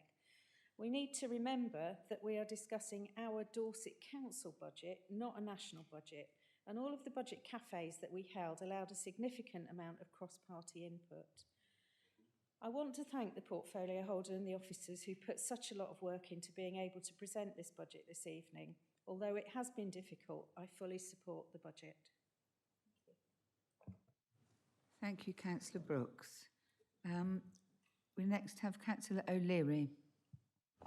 Thank you, Chairman. I raised the issue of high levels of taxation in Dorset at last year's meeting. I'm very grateful that the Leader of the Opposition brought it up as well. He does seem silent on the fact that there are some town councils where his party's in the lead, that are ranging between 250 to 300% above the national average. But I mean, silence is selective. On the issue of long-term council tax reduction in Dorset, the real answer, in my opinion, lies in that of economic development, which has been touched on here. A lot of work's been done by Councillor Ferrari, Councillor Bryan and others, and everybody on the Cabinet and all members in here. The real focus needs to be on skills, transportation, infrastructure, apprenticeships, widening that tax base. If you want more milk from a cow, you expand the herd, you don't milk a single cow dry. The real answer lies in emphasising that Dorset is well and truly open for business. And while it pains me to once again vote to increase council tax, the work that's gone into this by the brief holder, the cross-party involvement, the 28 hours, I think it was, of Budget Cafe, I mean, we've all had an input, we've all had a chance. And I think we all need to get behind this and deliver for Dorset. Thank you. Thank you, Councillor O'Leary. Next up is Councillor Pipe. Thank you, Madam Chairman. Can I say, first of all, almost 90 minutes into this council meeting, how nice it is to be back here. I don't think anybody's said it yet. But when I grow up, Madam Chairman, and I become as clever as the Leader of the Opposition, I thought I'd try my hand at space travel and take myself off to that mythical land of Zanussi. where everything is free, Madam Chairman. If you want a solution to global warming, you take one off the shelf, no charge. If you want money for something else, you take it off the shelf, no charge. But in the real world, Madam Chairman, back down here on Earth, things are completely different. This budget is a balanced budget that gives funding to all, and we all wish we had more money to make the lives of our Dorset residents much more easier. Large savings, Madam Chairman, in transformation has given the council a cushion. I thank the leader of the leader of the council. I was almost going to say thank the leader of the opposition. I thank the leader of the council, Madam Chairman, and Councillor Suttle and the finance team that we have here at Dorset have done a fantastic job in bringing forward a balanced budget this evening. And I too commend the budget to members. Thank you. Thank you, Councillor Pipe. Next up is Councillor Jesperson. Thank you, Madam Chairman. Councillor Sherry Jesperson, Hillforts and Upper Tarrants Ward. First of all, Madam Chairman, may I thank Gary Suttle for the approach he's taken to setting this year's budget, a revolutionary approach that some of us have asked for last year, so thank you very much for that. Members in this chamber can now have reasonable confidence that the figures before us represent a realistic picture of the true cost of providing our services. But that realistic picture serves to confirm the challenges Dorset Council will face in the medium term. I know that the leader is a strong advocate for Dorset and that lobbying for additional funding has in fact been very successful this year. We've heard about the government's intention to review the funding formula and the promise of multi-year settlements, that promise that gets further and further away each year. So my question, Madam Chairman, to the leader is, what progress has been made in making the case for better funding for Dorset through the annual settlement? And I'm happy to wait until the leader speaks to have a reply. Thank you.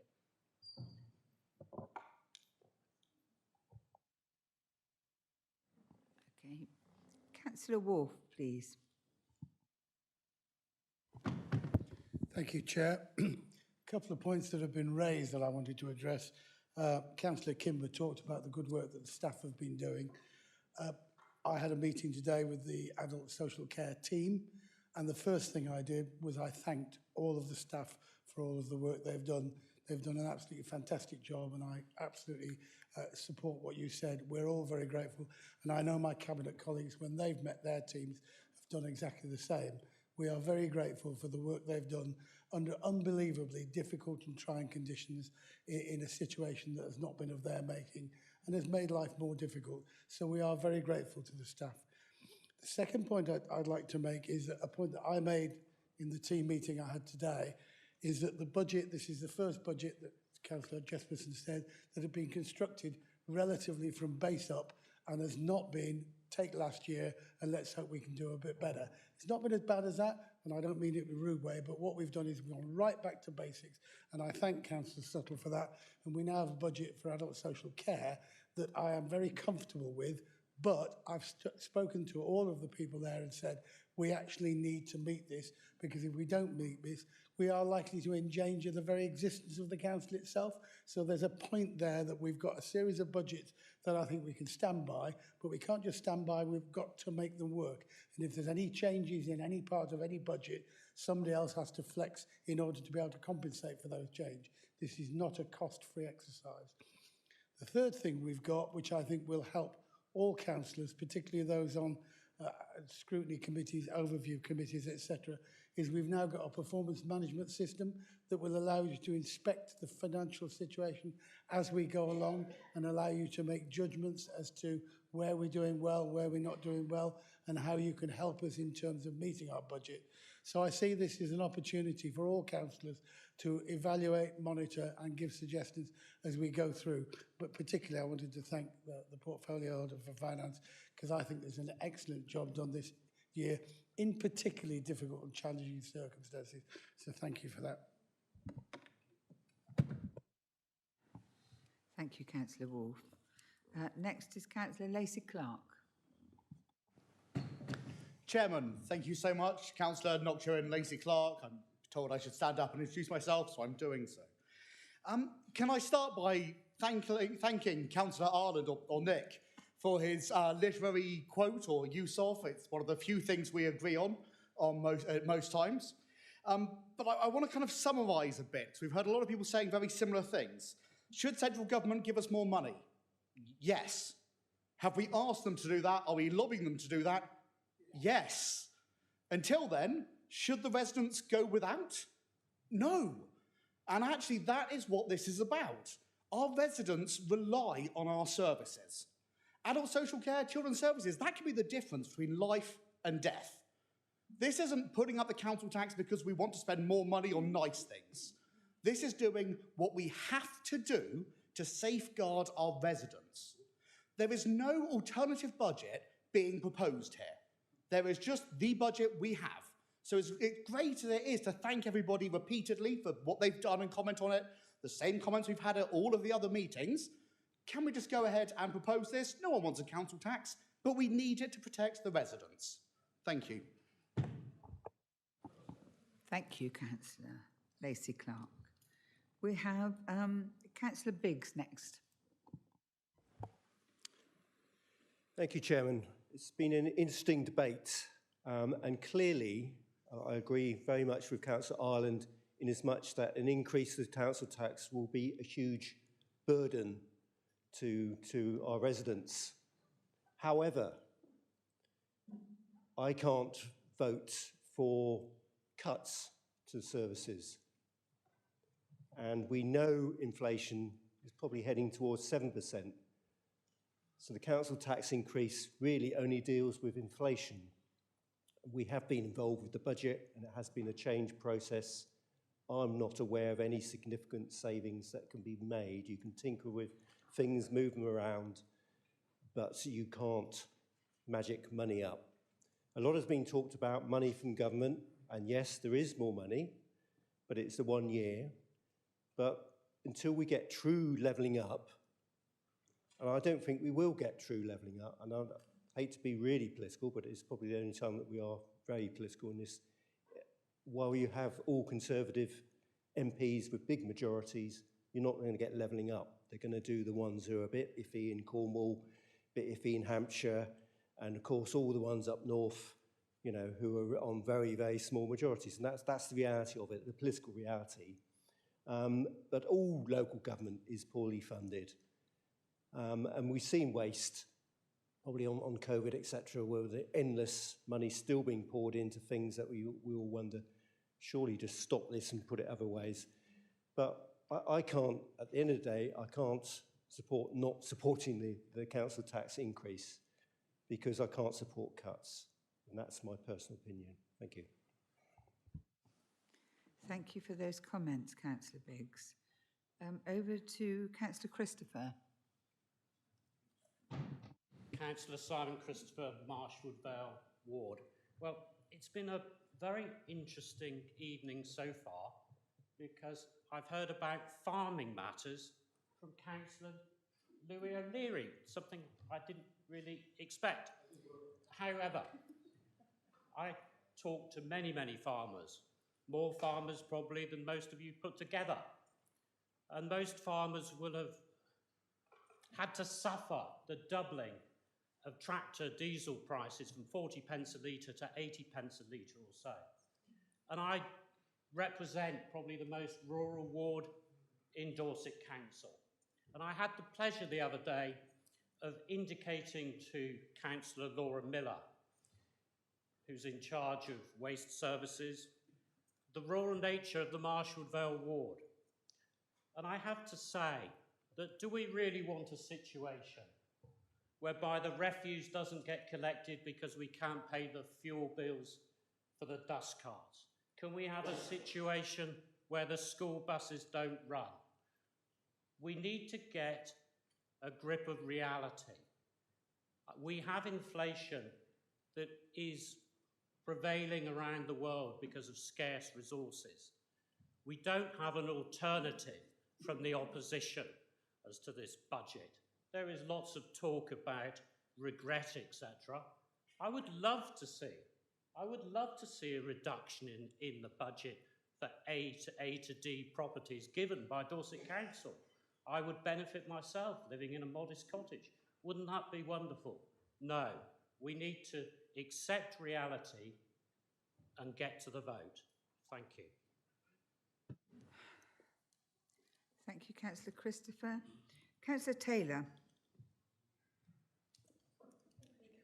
Sorry. Jill?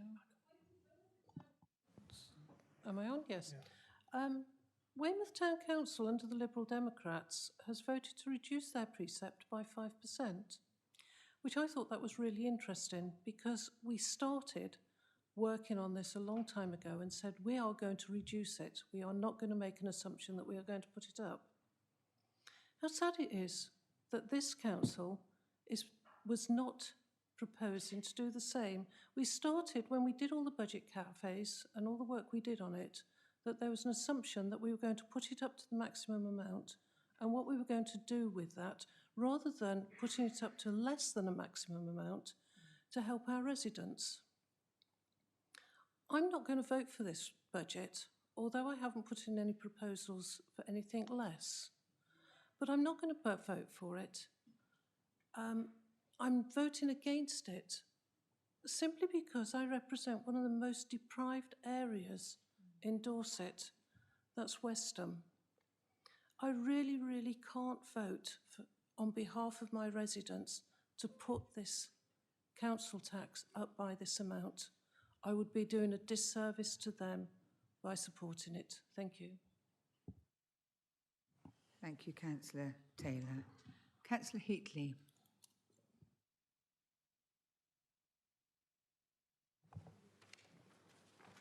Thank you, Chair. Councillor Brian Heatley from Brodwell and Wyke in Weymouth. When I first heard about the extra 4 million, my immediate reaction was to start thinking of how to spend it, rather like Councillor Ezard. I have to say that my attitude has been transformed by what has been happening on inflation. We started this spring with inflation, Bank of England saying 2%. We got to middle of the year, 4%. Now they're saying 6% and potentially more.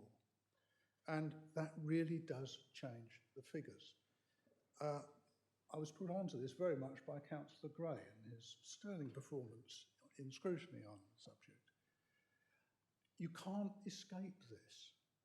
It changes, it must be a nightmare dealing with these figures when this underlying assumption is changing as you are doing it.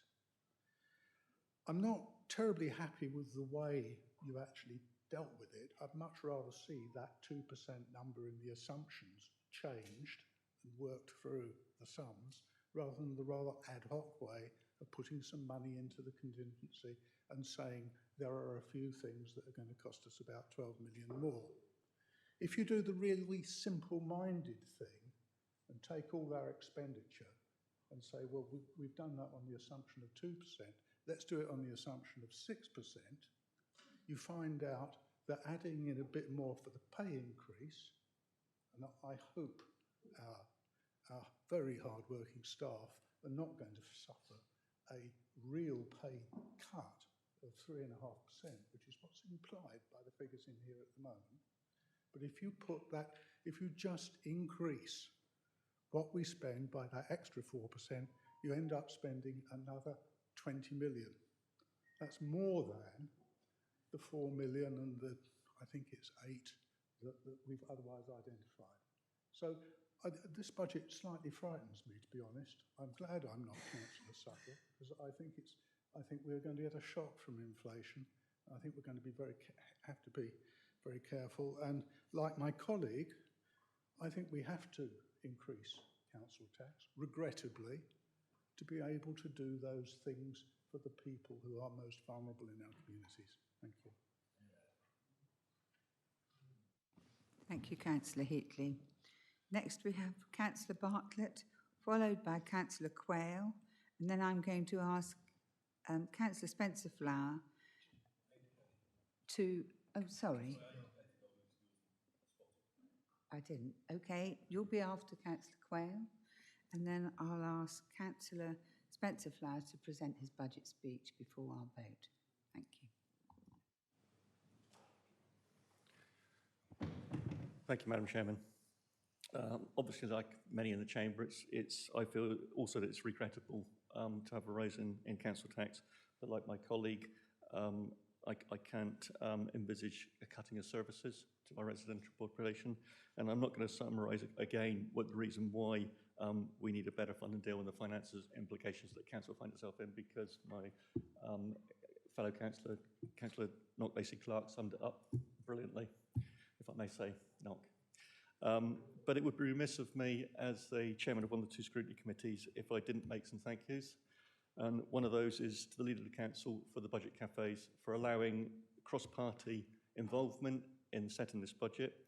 And also, we had the two scrutiny committees, both in excess of 4 hours each. Members have had ample opportunity to make comment and to have an input into the budget and to make representation. And I would also like to take this opportunity to thank, during my scrutiny committee meeting, the portfolio holder for finance and the financial director, Mr. Dunn, and Mr. McManus, and all the finance team for their transparency and for their openness in those scrutiny meetings. And I will be supporting the budget. Thank you.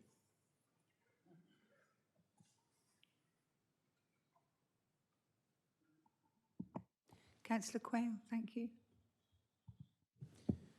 Thank you, Chairman. I'll keep this brief. For me, it's about getting it right, the budget and delivering the services for the people of Dorset. And that has been at the forefront of all the work I do for Councillor Parry in children's services, and a number of members today raise children's services and adult services. And I thought it was prudent to say that it's about getting it right. And unfortunately, this budget, which we don't want to vote for in the increase, actually gets it right, and I'm confident that it is. I'm generally confident that it is. Councillor Suttle can account to many, many emails and conversations from me. But just going back to children's services, which is, again, one of the high-ticket items for this council, transformation work in children's services has not only helped deliver a new culture, bearing in mind we've got good, in the directorate, but it is also showing now tangible progress in a number of the areas, including the deficit. This budget gets it right, and members should support it.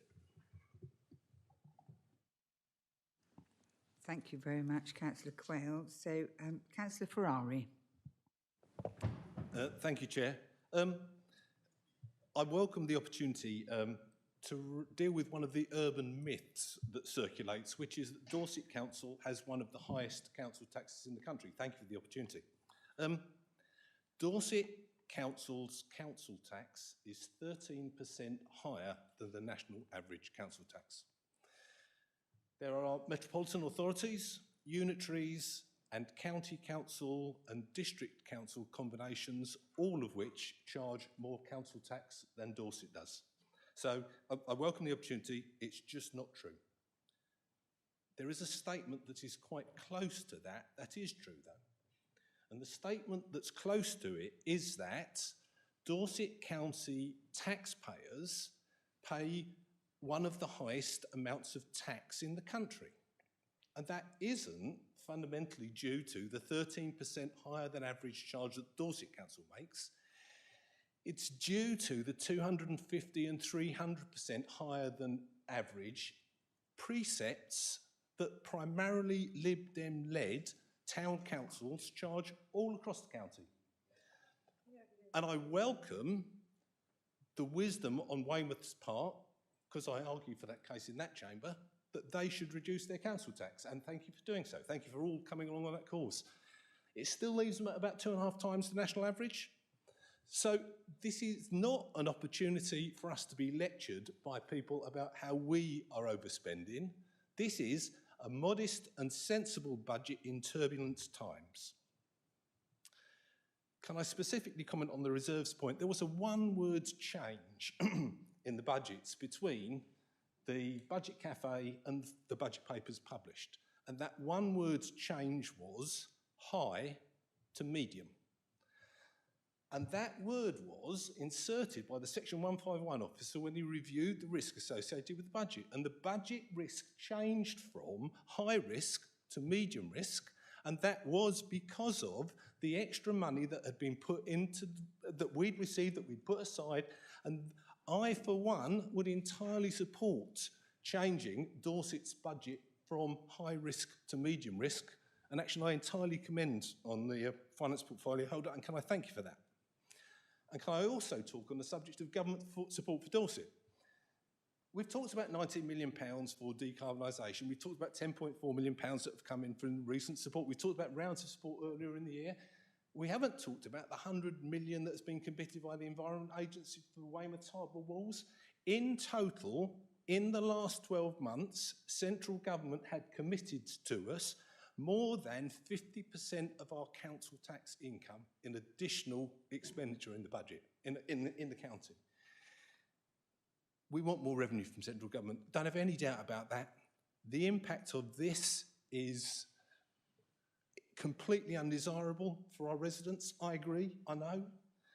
We live in turbulent times, and I think this is an excellent budget for us to navigate through that turbulent times. Can I thank you for it? Thank you. Thank you, Councillor Ferrari. So I will now invite Councillor Flower, if he's ready, to present his budget speech. Thank you. Thank you very much, Chairman. Well, firstly, I'd like to congratulate Gary Suttle and the other members of the Cabinet, as well as senior officers, Aidan Dunn and Jim McManus, and other directors, and all those involved for the excellent work that's been carried out in the preparation of the 22-23 budget that we have before us this evening. This is without doubt, Chairman, a well-presented budget which has been zero-based, a budget which has enabled members of the Council to get a good understanding of the challenges and opportunities we face in the coming months and years ahead. Can I echo the remarks made by Gary Suttle regarding the key role that the two cross-party budget cafes and the two scrutiny committees played this year, what has been a challenging process, ensuring that we're able to have a balanced budget achieved without the need for reductions in services. Such an approach has allowed the unprecedented involvement by members cross-party, fitting well with the pledge that I made at annual council in May 2019, that we should work collaboratively across the chamber, work at all times to achieve the best outcomes for our communities. We've made significant progress since becoming Dorset Councillor in May 2019, close to 3 years ago. And contrary to some comments it made in the media recently, this council has come a long way, showing ambition and determination, even during the worst pandemic for 100 years. We've saved going towards £30 million so far, with much more to come thanks to local government reorganisation. Convergence, transformation, and the challenges of increasing cost pressures dealing with COVID have been our focus, been faced and overcome. We still, of course, have much to do, but I believe we're on the right track, moving forward at pace, having achieved much since May 2019. Gary Suttle eloquently set out the assumptions on which the budget has been based, so I'll not dwell on this further. I'm reminded about our commitment as elected members on the formation of the Unity Council service which would be safeguarded. This is exactly what this budget does. With the old-fashioned long gone, the old-fashioned top slicing. In addition, we intended to invest heavily in service delivery for adult social care and children's services, demonstrating the Council's wholehearted commitment to the more vulnerable in our communities who need our support on a daily basis. Investment in the future is at the heart of this Council's ambition, and they will be achieved. Chairman, we have before us tonight a well-prepared, sound budget that meets the statutory requirements of being balanced. However, despite the considerable savings made to date and those projected, along with some additional funding of government, we still need to increase our council tax. It is not a decision that we've taken lightly, and I appreciate some concerns expressed by Dorset taxpayers. However, We must do the right thing. We must look after those who need our help, young people in our care, and those who need our support to cope with age-related health and mobility issues. Without these savings and increase in council tax, we'd have been faced with the prospect of a reduction in discretionary services to balance the budget. I'm hopeful that in future years, with the promise of multi-year settlement from government in the offing, that we'll get a better deal for Dorset. As you are aware, Chairman, I take every opportunity to be a strong advocate for Dorset with government. Dorset deserves a better deal. For far too long, we have been treated unfairly by successive governments down the years.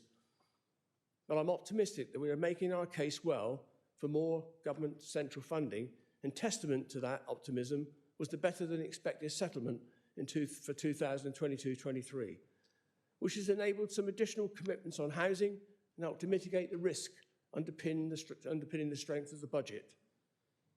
So, Chairman, in conclusion, I will conclude by confirming my full support for the budget, as per the recommendations set out in the report before us tonight.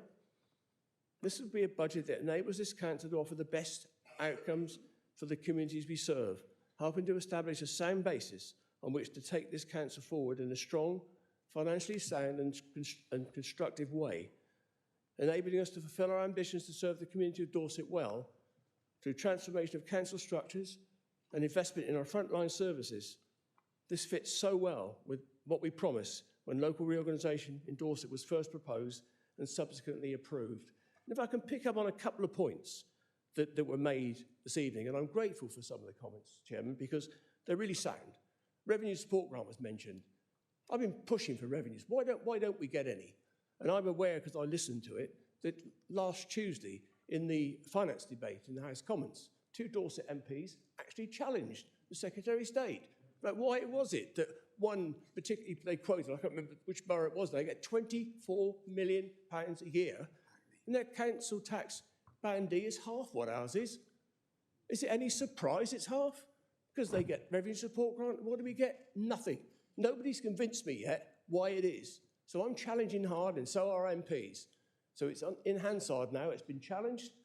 I have these, as you know, I've said this to you before, I have monthly meetings with our MPs these days, and I keep banging on about the importance of Dorset getting a fair deal.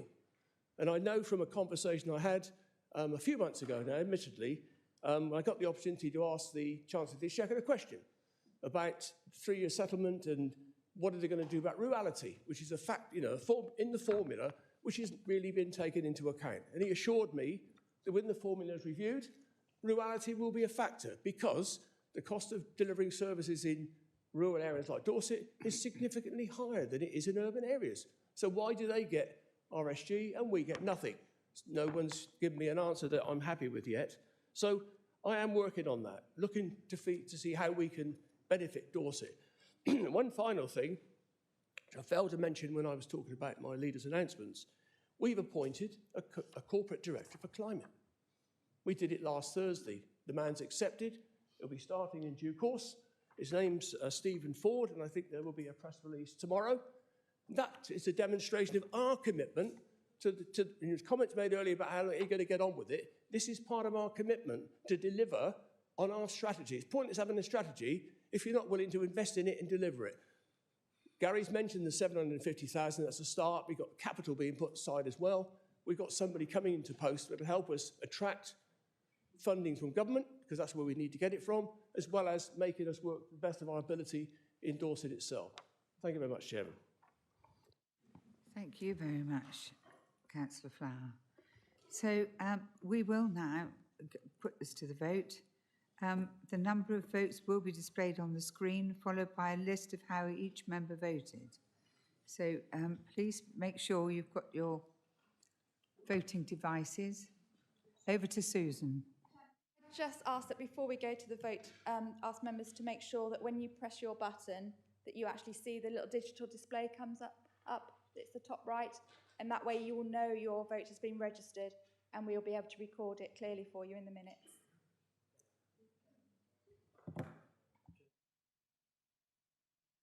Thank you. Before we take the vote, Councillor Suttle would like to make a final statement. Thank you. Well, I didn't want to make a statement. I just wondered if actually we should have a proposer and a seconder, or did I miss that part of a debate? Excuse me, Councillor Suttle. Has been done. You proposed yourself, Councillor Suttle, and Councillor Flower seconded. Correct. Years ago now, but you did it.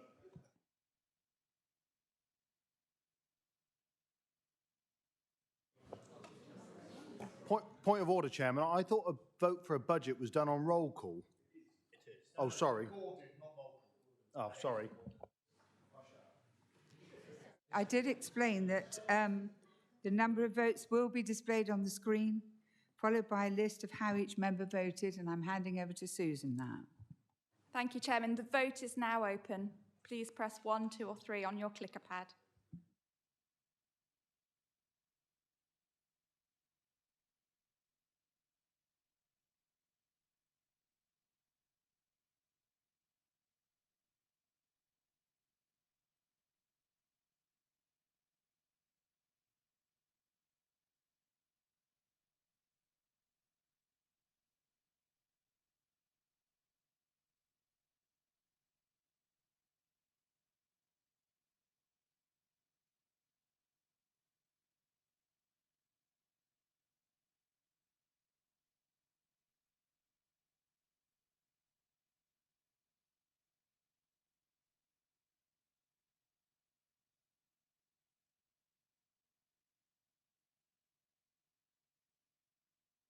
Councillor Ferrari, could you make sure that you've pressed a button, please?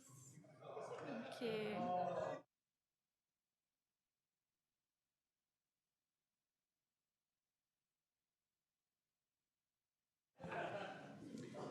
The results of the vote are 61 votes in favour, 7 against, 1 abstention. The recommendations are therefore carried.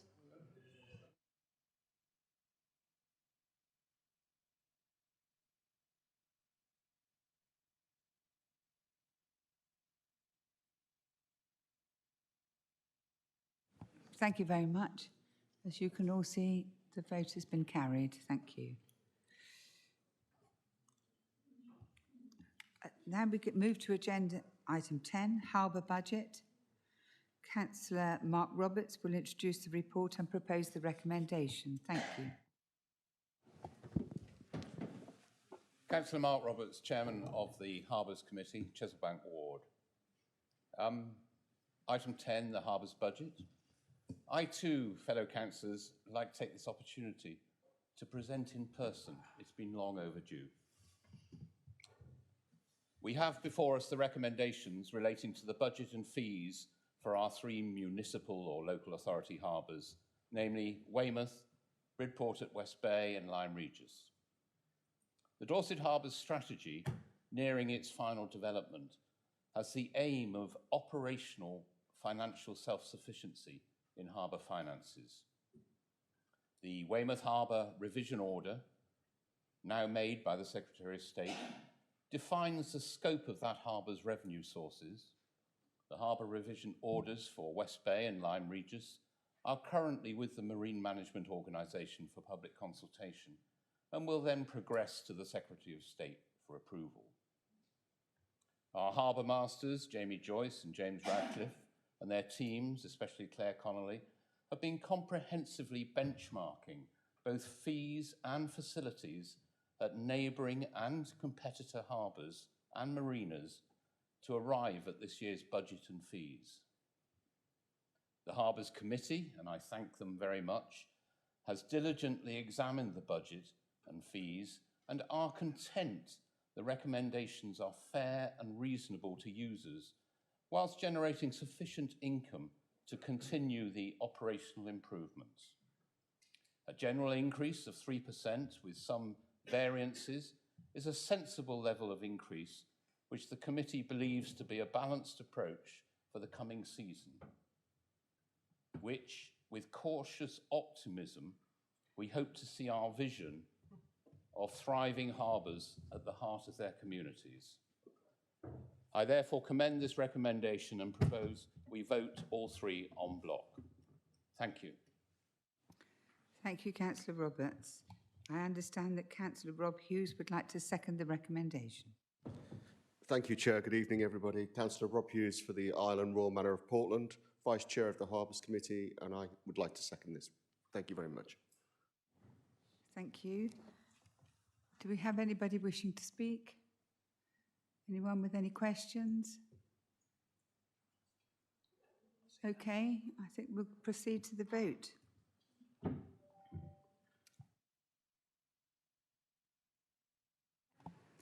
The vote is now open.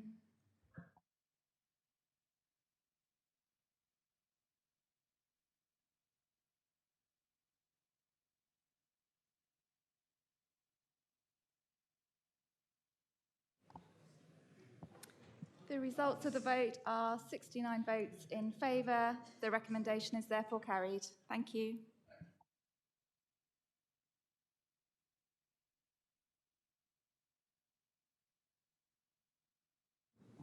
Sorry. Thank you very much, Susan. I am now going to propose a 10-minute comfort break. I'd like you back in the chamber, please, for quarter two. Thank you very much.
Members, would you take your seats, please?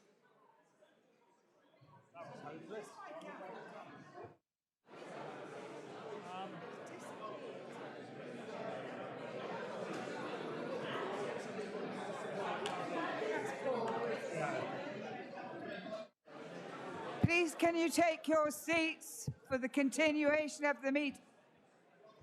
Please, can you take your seats? Members, could you take your seats, please? Thank you. That's what we needed.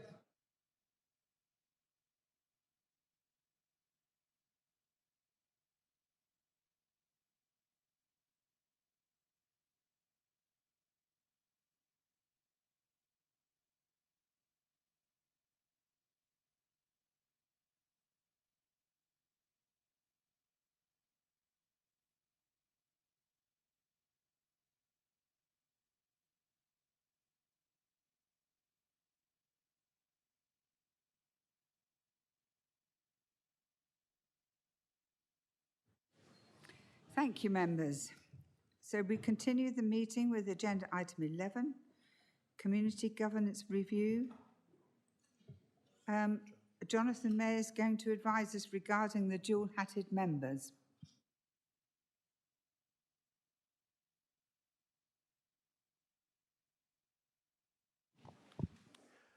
Thank you, Chairman. Before this meeting, I circulated an email to all members, and thank you to those who at the beginning of the meeting declared your interest as dual-hatted town or parish councillors and Dorset Council councillors. Just to reiterate in public the advice that I've given, the intention is that all of the proposals before you in relation to the community governance review this evening should be taken en bloc by reference to the appendix and not individually by parish. So if you voted on the community governance review response at your parish or town council, then you should not vote again this evening. However, what I have agreed with the chairman is that it is proportionate for all councillors who've already voted at their town or parish to remain in the chamber and to be able to speak about the item, but not to vote if you have voted already. Thank you very much. Thank you, Jonathan. We have Councillor Spencer Flower to introduce the report and propose the recommendation. Thank you very much, Chairman. Well, we've discussed this a couple of times. This evening. So Robin Legg was signalling. I don't know why. That's all right. No, don't worry. Don't worry. You did, but it's all right.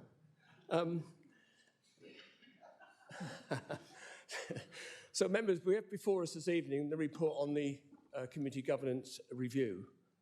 The recommendations are simple in that we support the proposal set out in Appendix 1 to commence a period of 12 weeks public consultation.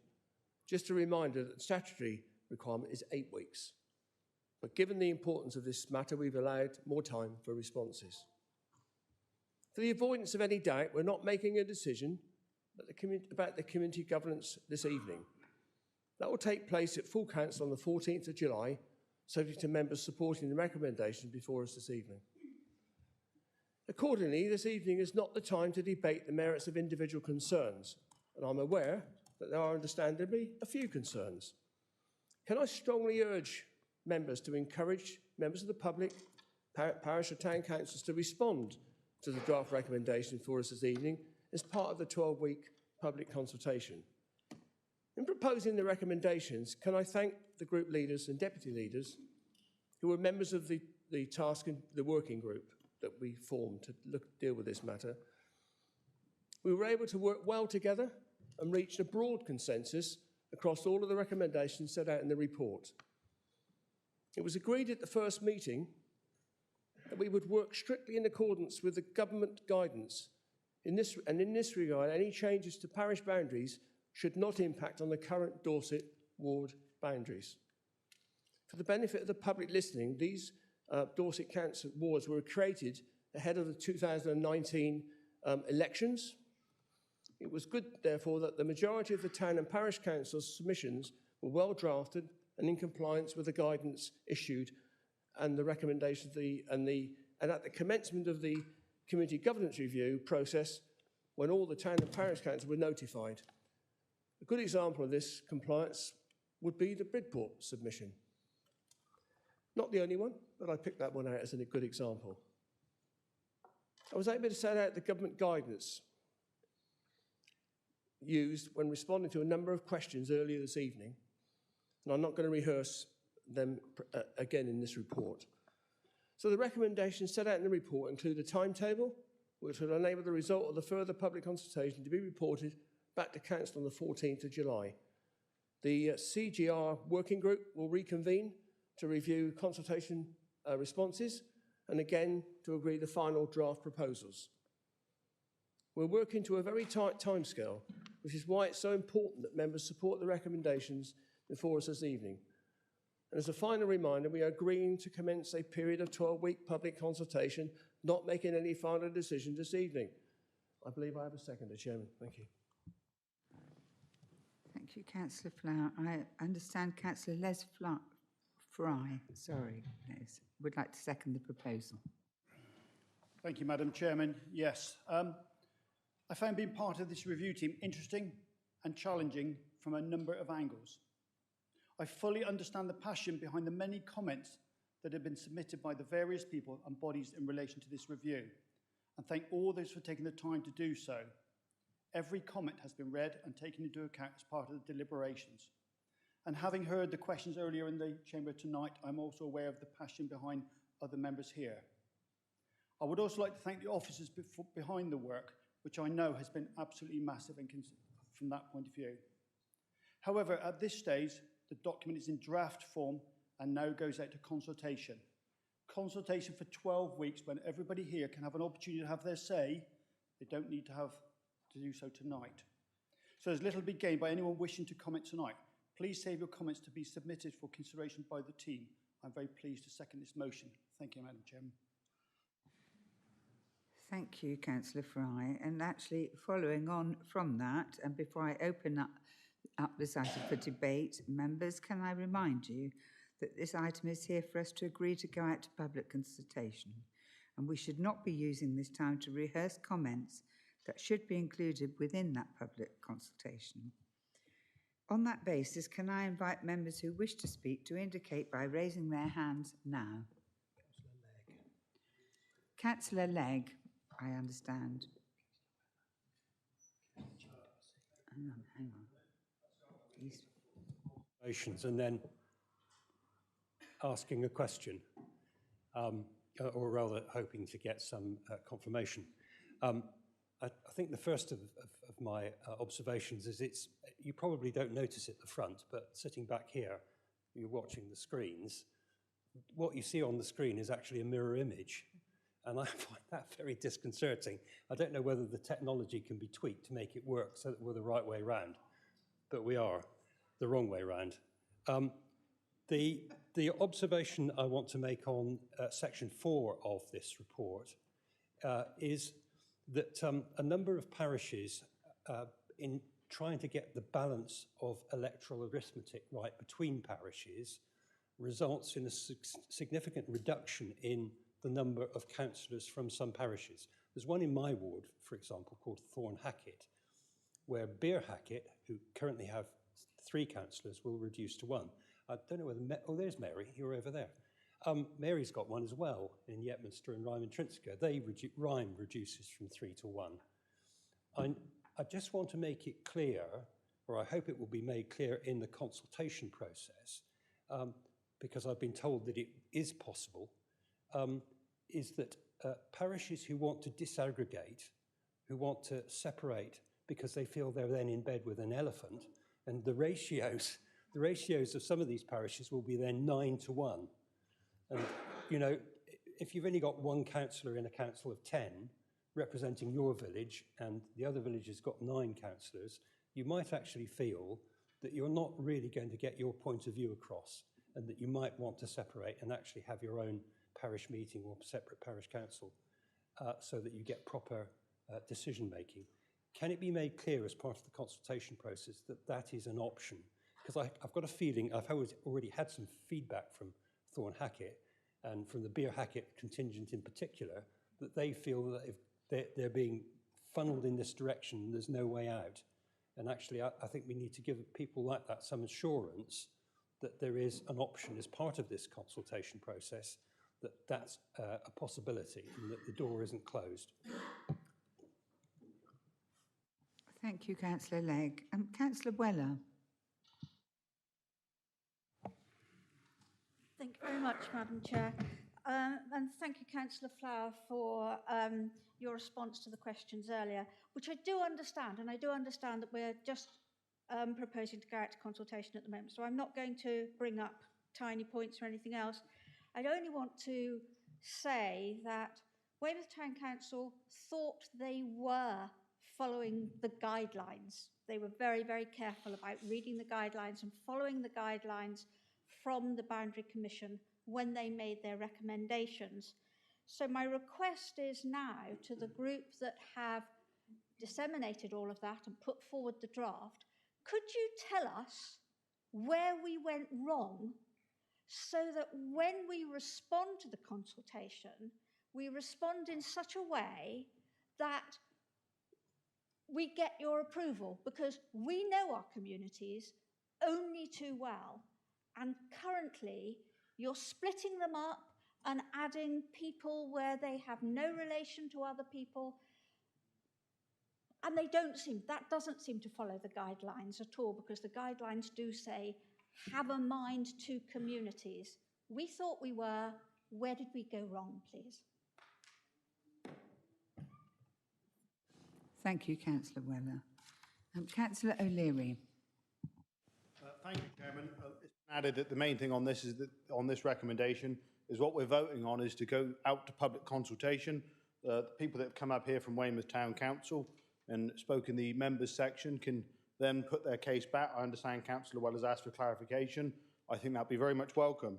I think the thing to remember on Weymouth is they're asking for an additional councillor going from 29 to 30. Mr. Northern mentioned earlier, as did the other two members of the public, about the number of councillors for Weymouth.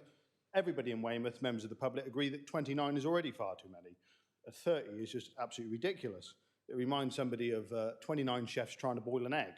Mr. Northern compared Weymouth Town Council to Weymouth and Melcombe Regis Council and the former Weymouth and Portland Borough Council. There's no comparison. Those councils are responsible for council tax collection, bins, highways, statutory duties of kind such as housing. The current Weymouth Town Council is responsible for beaches, parks, allotments and benches. I don't think 29 argues for that. Certainly don't think 30 does. I think it's time Weymouth Town Council matched its responsibilities to the number of councillors. Thank you. Thank you, Councillor O'Leary. Councillor Dunseith. Thank you, Chairman. I agree with the recommendation for this to go out to consultation. Obviously, over time, it's necessary to tidy up areas. New estates get built, and it can be advantageous to change a boundary. But as Councillor Taylor, my neighbour in Chickrell and Weymouth, refers, there is a proposal for part of Chickrell, quite a large part of Chickrell, to be included within Weymouth. This is not the place to labour the point, obviously, and it is understandable that groups of people use the services from other councils.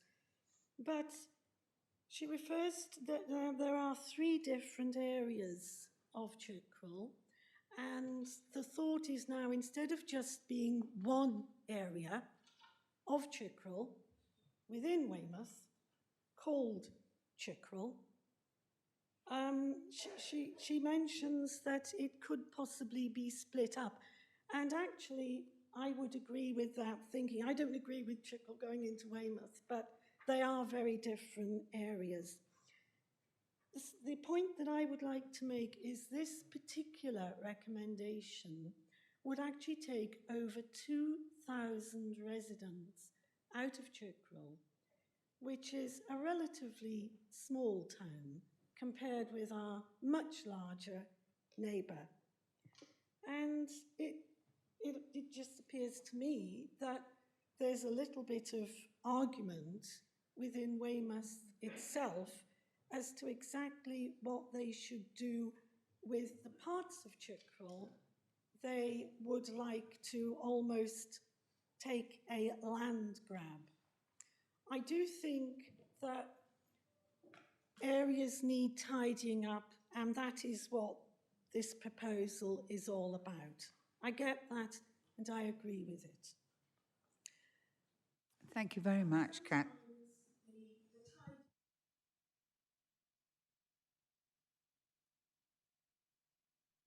Thank you, Councillor Dunseith. It seems to me that there needs to be quite a bit of conversation going on, actually, between close neighbours.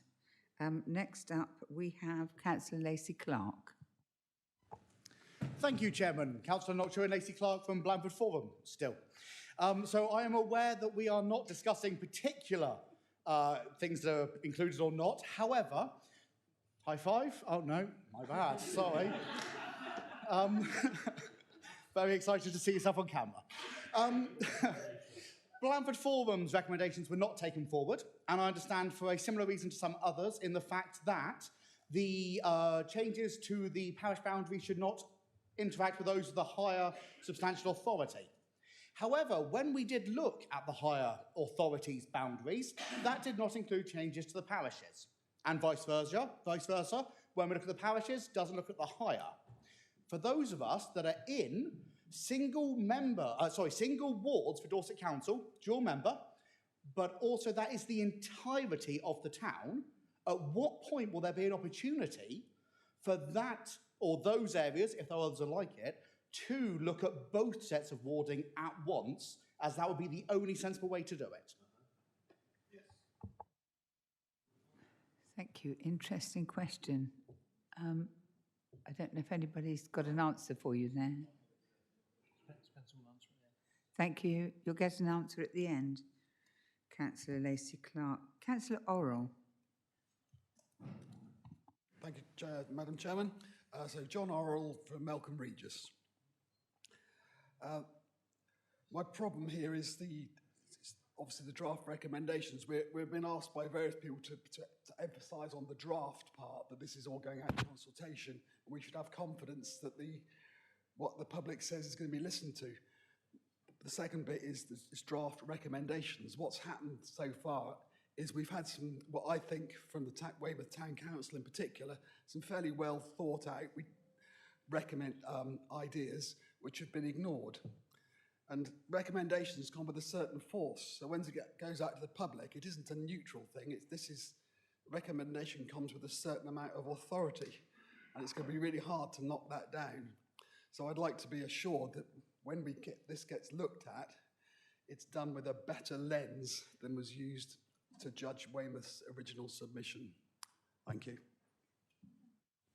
Okay, thank you, Councillor Orrell. Councillor Kimber.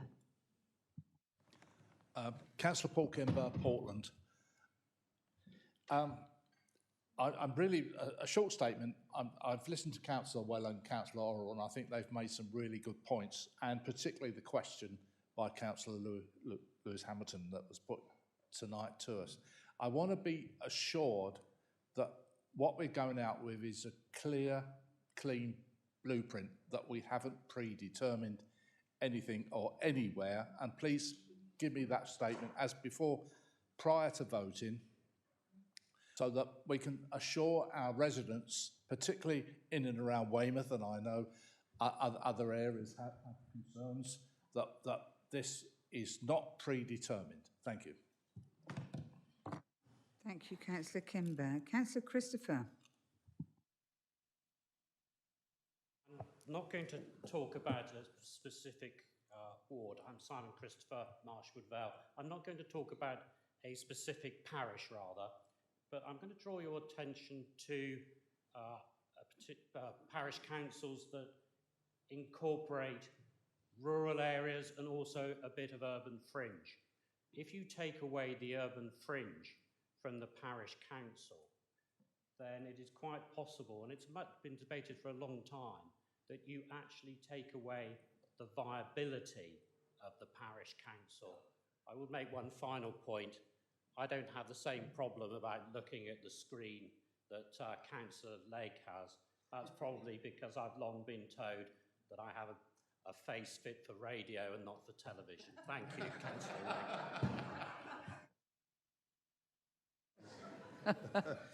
Lake.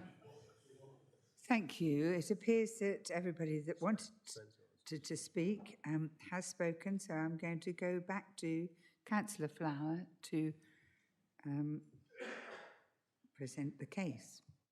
Thank you very much. I'm not quite sure how I follow the last remark, really, but I'll try.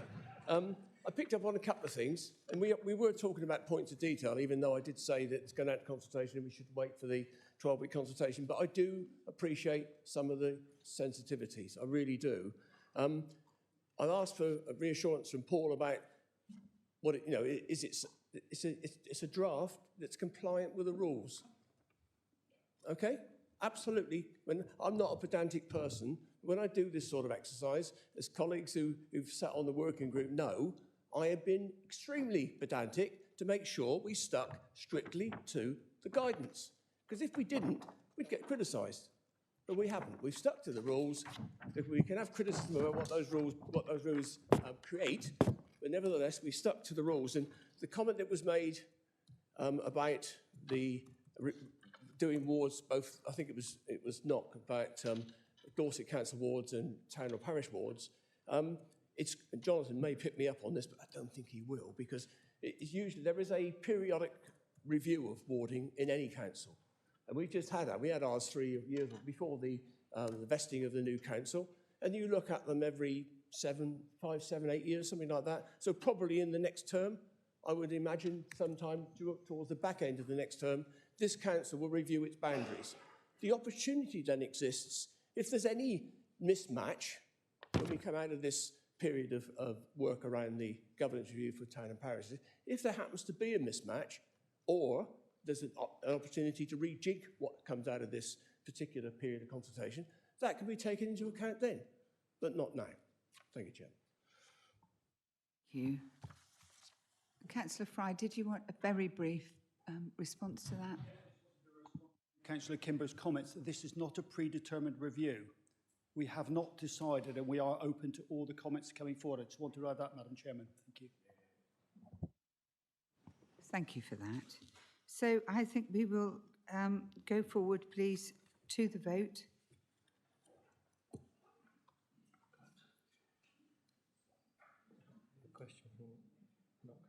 So, Councillor Lacey-Clark.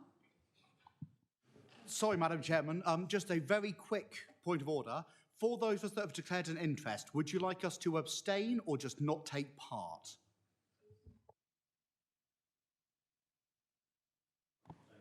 Not take part.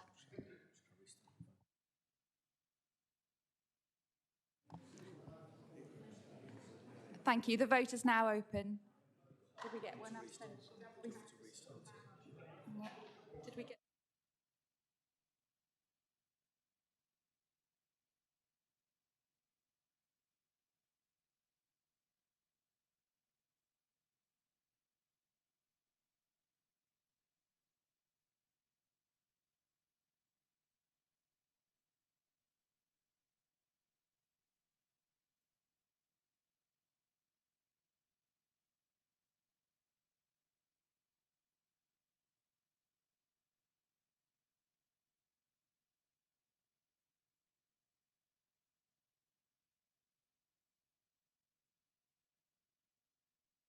Yep, we will now close the vote.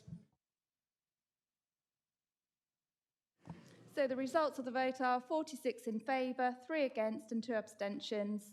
The recommendations are therefore carried. Thank you very much. Okey-doke. Agenda item 12 is appointment of external auditors. And I'd like to ask Councillor Matt Hall to introduce the report and propose the recommendation. Thank you. Thank you, Madam Chairman. I'm Councillor Matt Hall. I represent Sherborne and I'm Chairman of Audit and Governance. Members, we've been here nearly 3 hours and nobody said you're on mute. Isn't it lovely? Isn't it fantastic? Right, you've all had the agenda and I'm sure that you've all thoroughly read this, but I just want to draw your attention to a paragraph on page 286, which neatly sums this up. Opting into a national scheme provides maximum opportunity to ensure fees are realistic as possible, weighted for the majority of the sector rather than the result of an individual procurement exercise, while ensuring the best available quality of audit is maintained by entering into a large-scale procurement process. Members, your Audit and Governance Committee wholeheartedly supported this as they could find no benefit for doing anything else than what is proposed. Madam Chairman, I propose this to the Council as written. Thank you. Thank you very much. Councillor Hall, I understand that Councillor Barry Gorringe would like to second the proposal. Yes, thank you, Chairman. As a member of the audience and audience, Audit and Governance Committee, I'm quite happy to second this.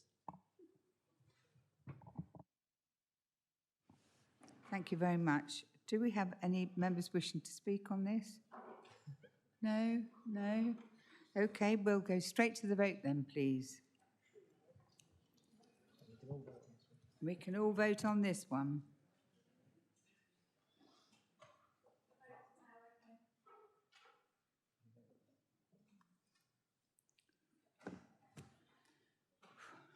That's on there.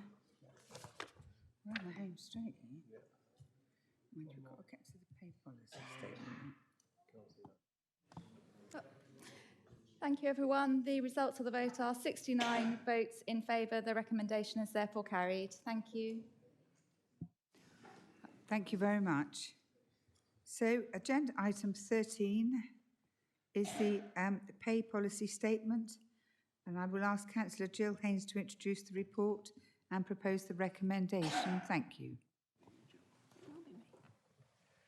Thank you very much, Chairman. Councillor Jill Haynes. I have the Cabinet Portfolio for Corporate Development and Transformation and represent Chalk Valleys.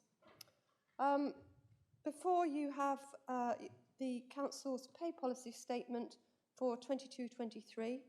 This is as required by the Localism Act of 2011, and the attached report sets out the pay policy statement for the Council for that financial year. The Act places a requirement on local authorities to produce a statement on an annual basis setting out their policies on remuneration of their chief officers and the relationship between the remuneration of the chief officers and non-chief officers. And this is something that we are expected to approve at this council and will then go on the council's website. There are two recommendations. The first is to note the content of the pay policy statement, and the second is to approve the pay policy statement. It seems a bit odd that it's two, but that's the way it is. One is a little longer than the other. And I believe that Councillor Molly Rennie is prepared to second this. Thank you.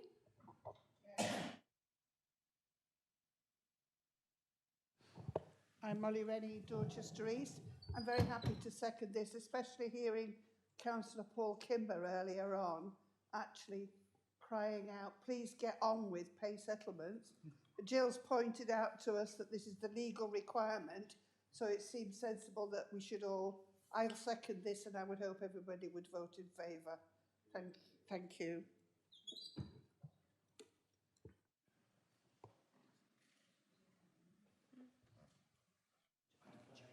I'm going to ask someone to clarify the pay settlement. And either it can be Jill or our Chief Executive. Thank you, Chairman. Yes, just to clarify that situation, I'm sorry, perhaps I should have done this as part of the process of introducing the paper. The pay policy for this council is part of a national bargaining process. And we are in the midst of that process and balloting. The unions are balloting at the moment for the current year, not for the following year. And as Paul has quite rightly said, sorry, Councillor Kimber has quite rightly said, we really need them to get on with this, because if this isn't done before the end of March, then there are the new national insurance implications on the previous year's pay to come forward. So it's really important that we can move this on as fast as possible. Thank you. Thank you for that, Councillor Haynes. Councillor Ireland.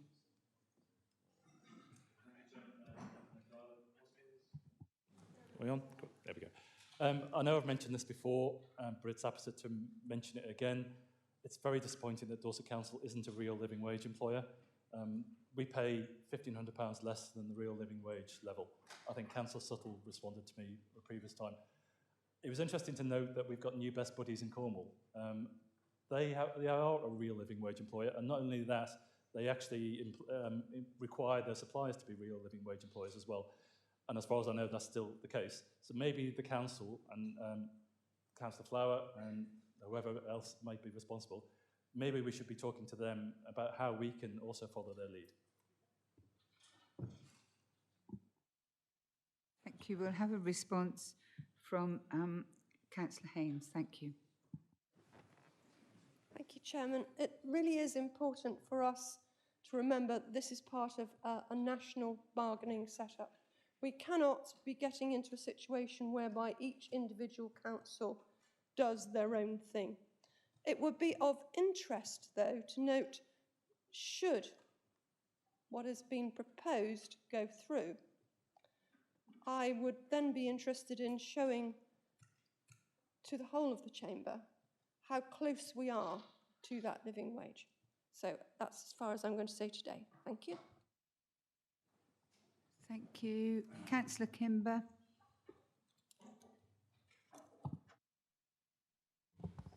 Thank you, Chair. I fully agree with what's been said, and I think sometime later, when time is settled, that we maybe come forward with a statement or a notice of motion on how close. If you're saying we're very close to that, why not? Let's go that full area. I know things are going to happen quite quickly in March and April if we don't get this settlement in.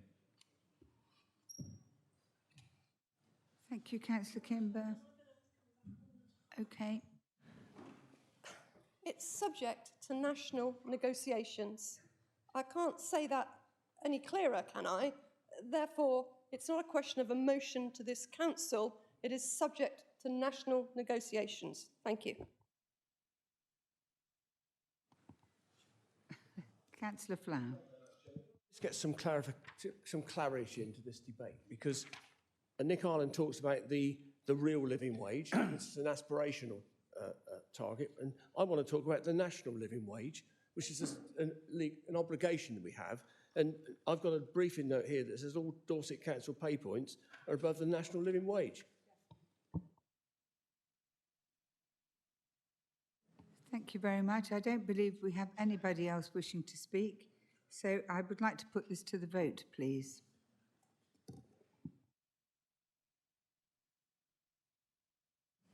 The vote is now open.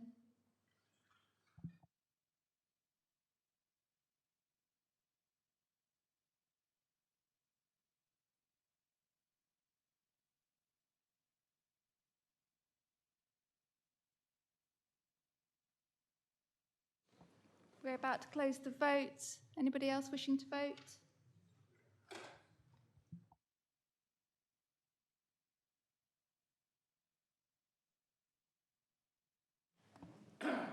Thank you, Chairman. The results of the vote are 66 votes in favour, none against and 1 abstention.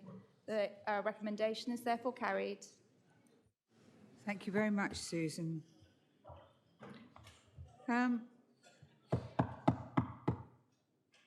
Thank you. Moving on to agenda item 14, urgent items. There are no urgent items. And item 15, exempt business. There is no exempt business. But I do have to tell you that disaster has fallen from this chair this evening, and that was an example of it. Somebody's nicked my gavel. But I hope to find it in time for our next meeting. Thank you for your attendance, and please drive home carefully.